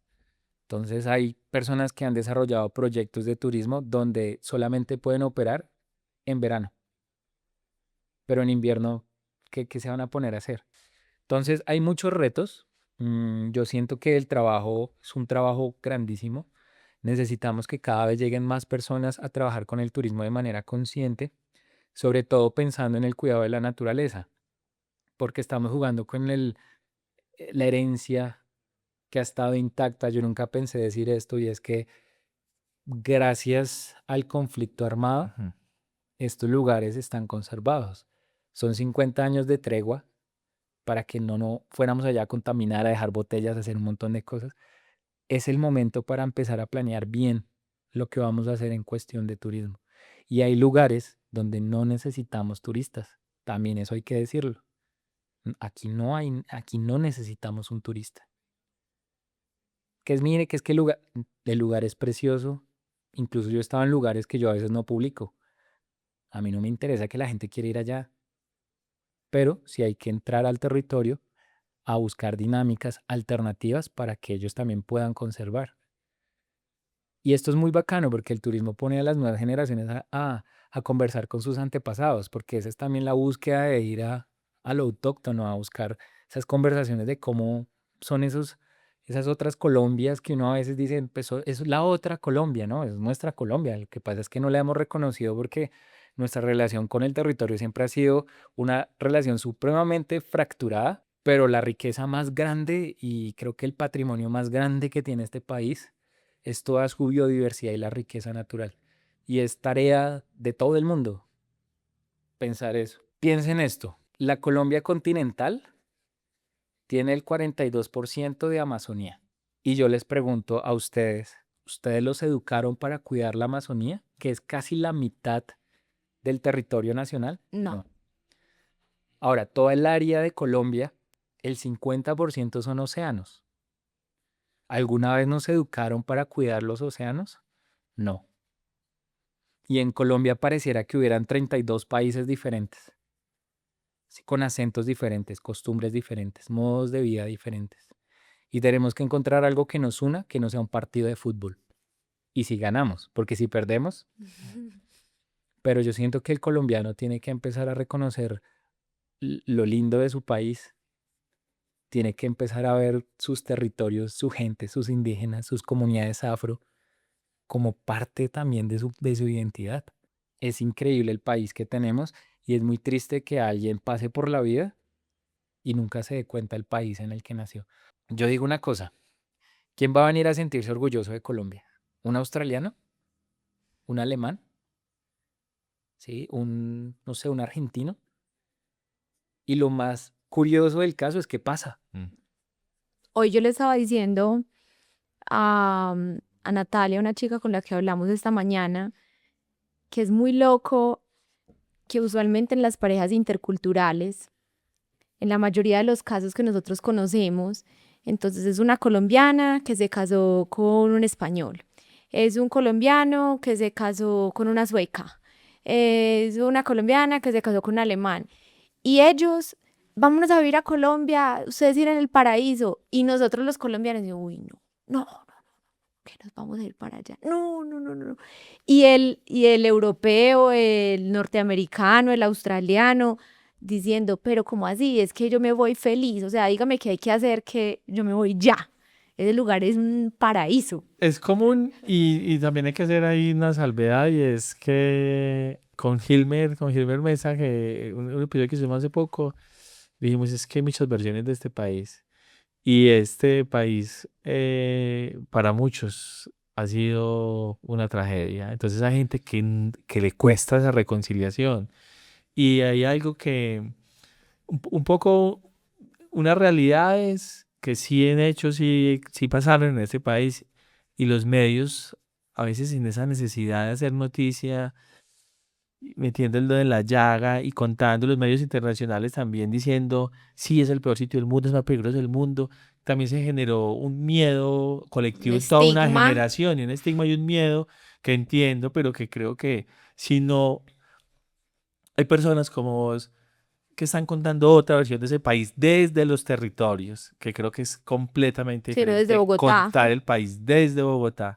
que contarlo desde los territorios, pues no vamos a pasar la página de ese pánico que tuvimos durante tantos años y esa versión de ese país que sí existió, que todavía pasan cosas terribles en este país, pero que también pasan cosas maravillosas. Y creo que hay que también mirar hacia otros lados de gente que está contando otras versiones de este país. Y esto una vez me lo imaginé y es que debería existir una norma en Colombia que usted como periodista me publica una historia negativa de un territorio y está obligado a publicar 5 más. Y es más fácil encontrar las 5 historias positivas que esa negativa que encontró. Se los juro. Hay un estudio que leímos hace poco que dice que lo que más motiva a la gente a interactuar, por ejemplo, hoy en redes sociales, es la rabia, la frustración, el odio. Entonces, claro, pues si tú tienes un titular muy hermoso y eso no te está generando ni los likes, ni las interacciones, ni los compartidos que tú quieres como medio, pues entonces, ¿qué me voy a poner a disparar? Disparémosle a esta gente lo que le active la rabia, el odio, todo lo que sea, polaricémoslos más, porque yo necesito es tener likes y yo necesito es mostrar números. Y nuestra forma de pensar o de concebir el país también está muy supedito al tema adquisitivo, como a la riqueza y a la pobreza, y qué nos va a venir a salvar, ¿no? O cómo conservo yo mi vida. Y eso que tú dices es muy cierto, o sea, yo pienso que a veces es más comercial poder generar esa cultura de miedo que inspirar, ¿sí? Porque tal vez estoy pensando en mí y hay periodistas que lanzan una noticia, se dan media vuelta y se van y no saben el proceso de las personas en ese territorio durante 10 años después del 2016. A propósito, que este año se cumplen 10 años de la firma de los acuerdos de paz, que les ha tocado día a día luchar por sus proyectos para que una noticia de un minuto le tumbe todos sus sueños. Eso no es justo. Yo quisiera hacer algún día un ejercicio y es poner a un firmante de paz con un smoking y llevarlo a un lugar que nadie sepa que es firmante de paz y su disposición es otra. Pero cuando le ponen ese rótulo de firmante, la gente tiene distancia.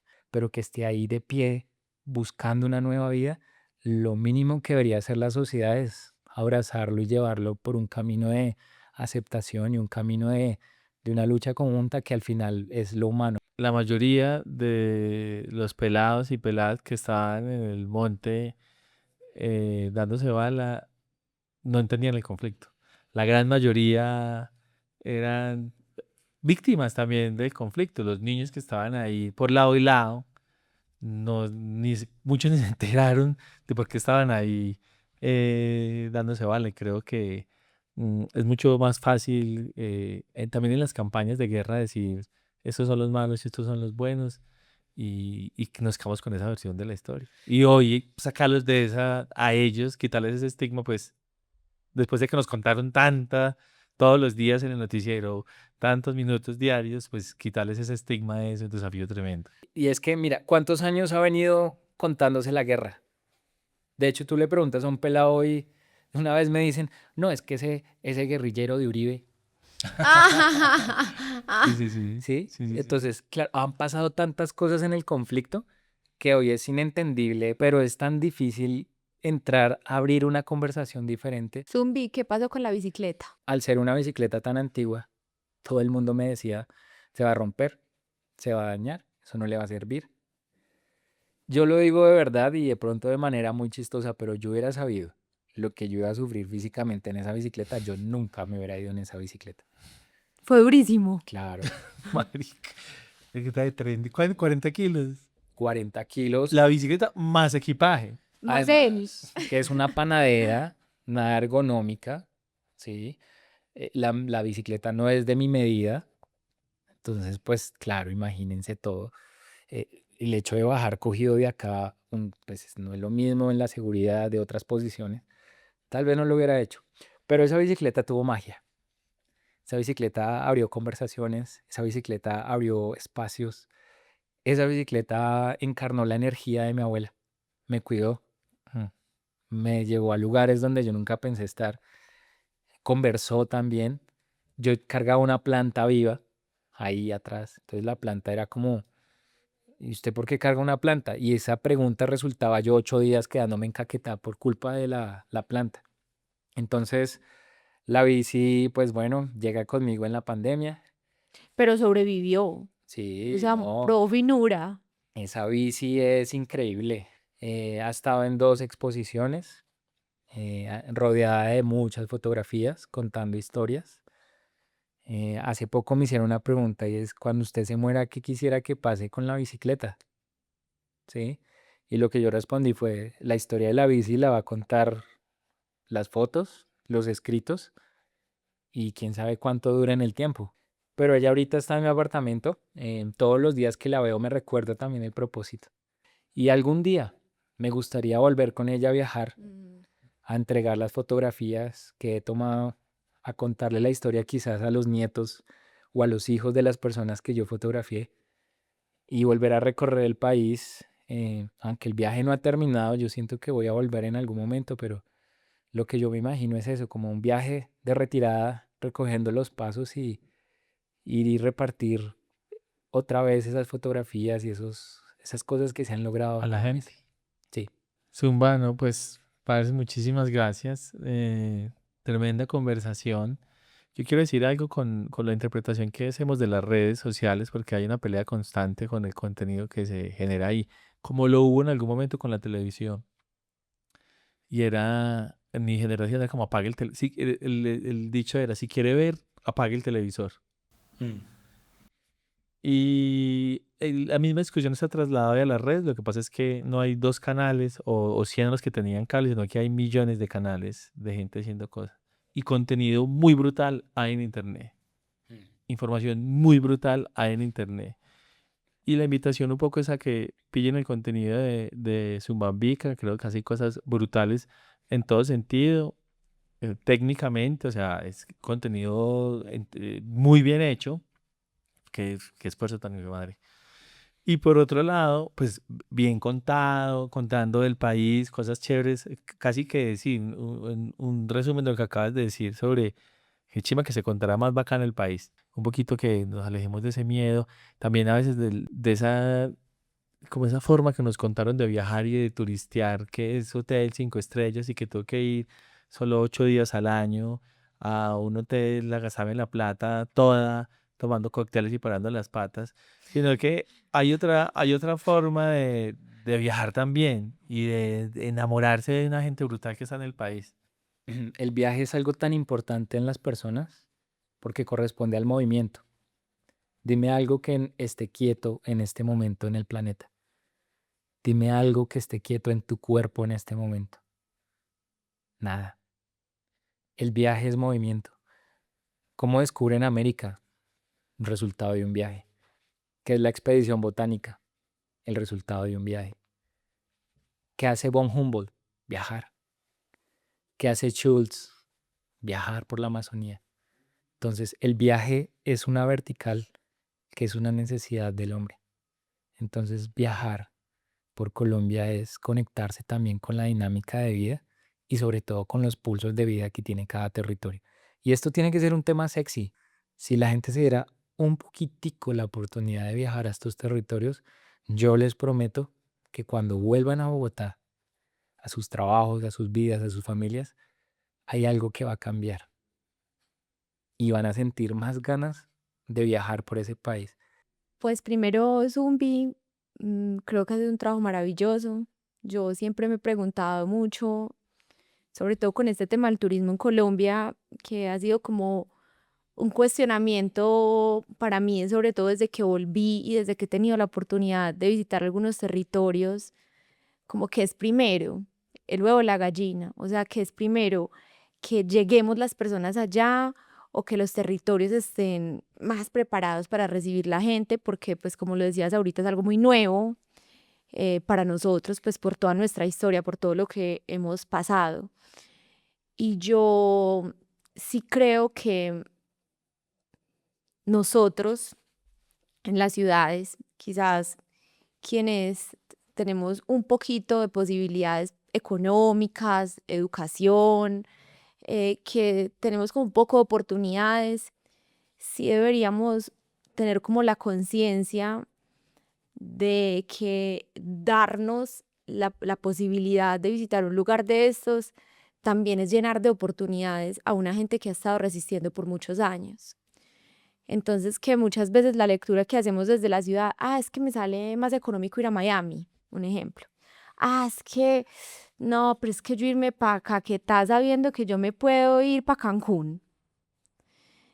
Y yo pienso es que como que hay que cambiar la mirada, o sea, siento que si de verdad nosotros hablamos de equidad, hablamos de justicia social, hablamos de oportunidades, hablamos de que queremos combatir la desigualdad en este país, que es un problema tan gigante, pues creo que es una de las formas desde las cuales nosotros podríamos empezar a aportar y a decir, es que la visita mía a un lugar de esos no solamente porque de pronto no lo ven así en este momento, o sea, de pronto quien nos está escuchando no lo ve como que hoy es un enriquecimiento para ellos, ¿cierto? Porque no lo han vivido. Pues yo ya lo veo así porque yo ya lo he vivido y yo he venido completamente transformada. Incluso la gente que ve este podcast, yo creo que me han escrito muchos mensajes y pueden dar fe de que yo dije, o sea, a mira Caquetá, me movió unas fibras profundas, pero profundas. O sea, yo no volví siendo la misma después de haber ido a Caquetá.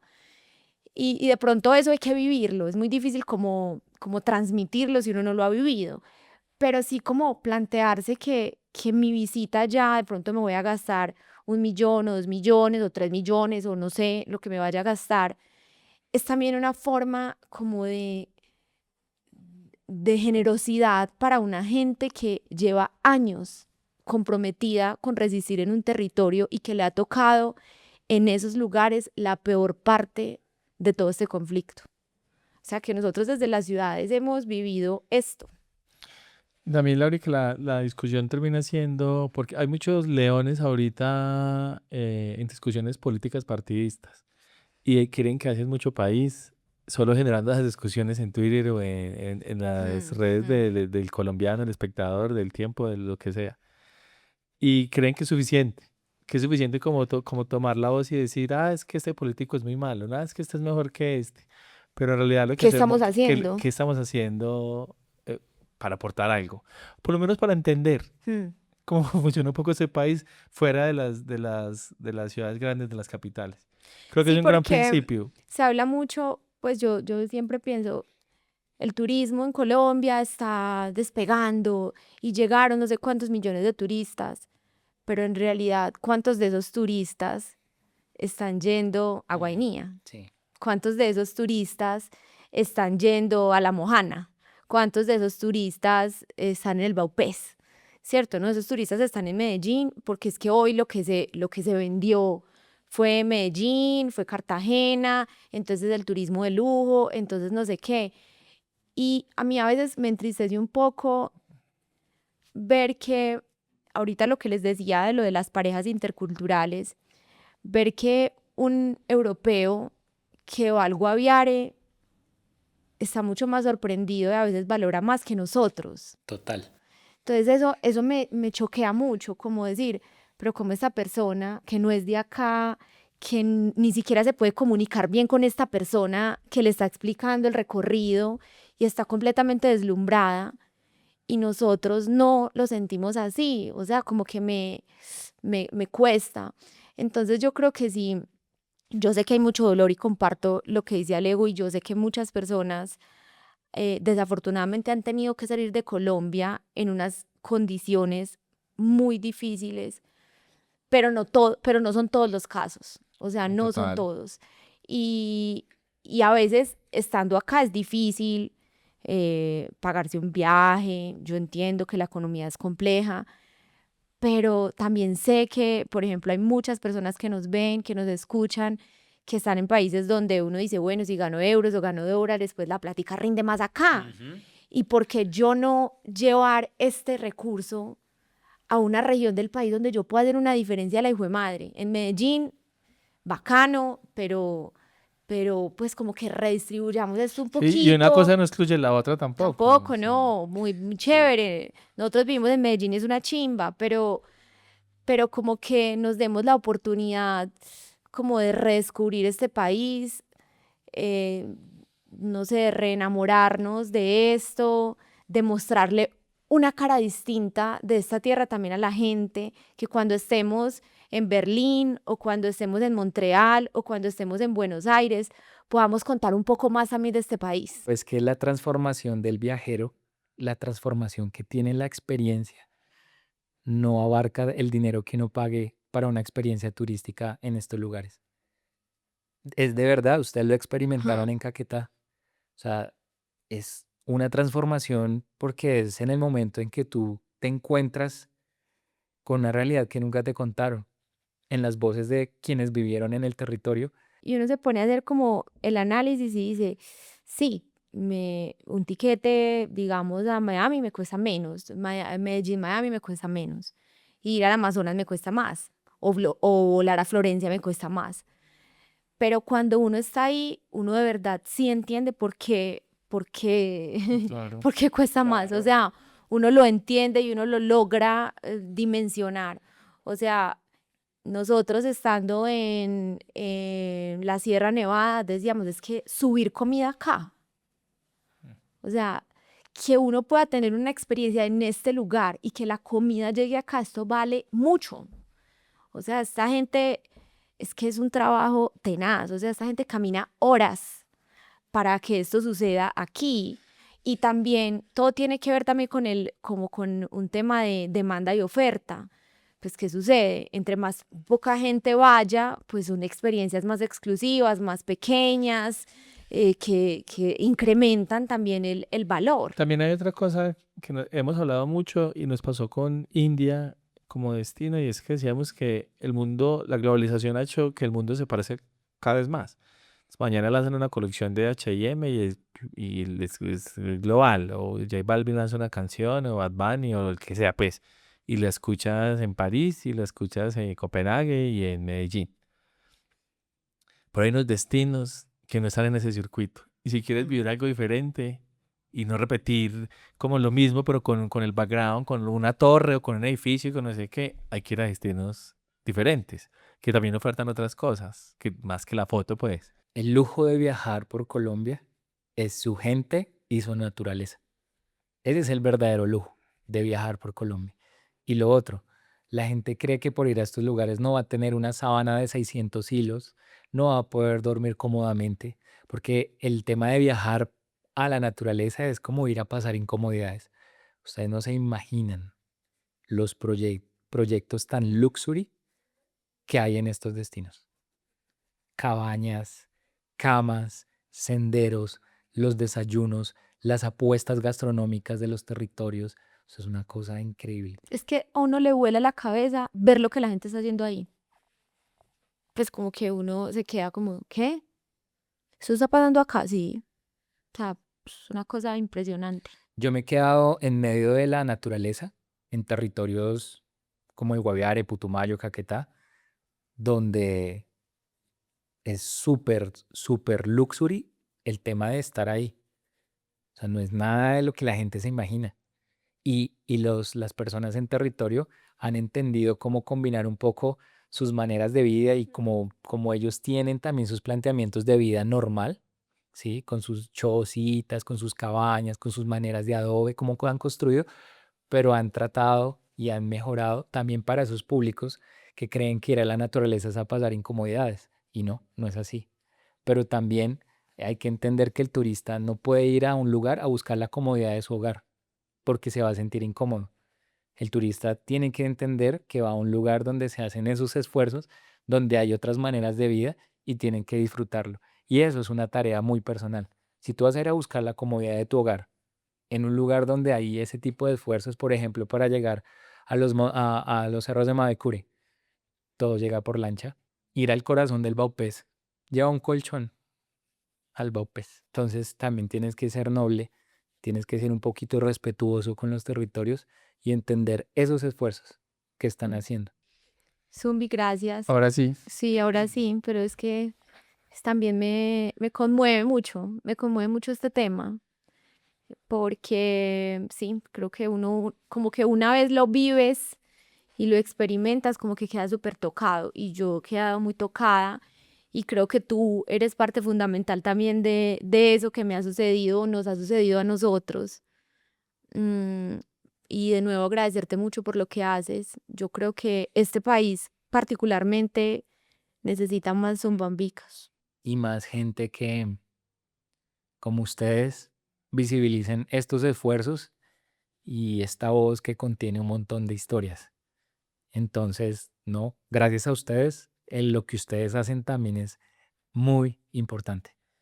Que contener el país y contar estas historias de movimientos, de fronteras, de todo esto, eso es humanizar muchas formas de experimentar el dolor de muchos colombianos y muchas personas que han estado en el extranjero o viven en Colombia y han quedado desconectados.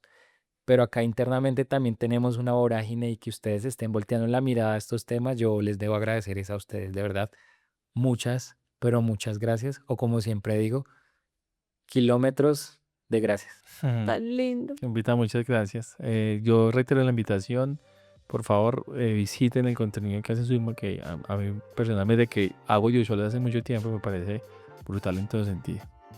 A ustedes muchas gracias. Bueno, esperamos que les hayamos dejado ahí como esa semillita sembrada para los que están acá, ahorrar un poquito, ponérselo ahí como una meta. Yo creo que es una labor muy bonita y como que es en doble vía, como que es muy bonita para uno que lo vive y es muy bonito, es como que dar y recibir, no sé, es una experiencia muy hermosa. Y para los que están por fuera, pues también que Cuando vengan vamos de mirando como vacaciones. hacia otros lados, yo creo que es importante.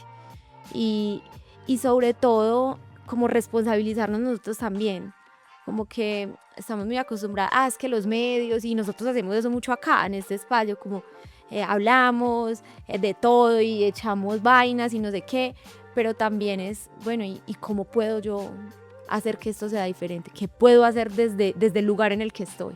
Ya saben que venimos en 8 días con un nuevo invitado o invitada. Gracias por estar acá con Chao, nosotros. gracias. Chao.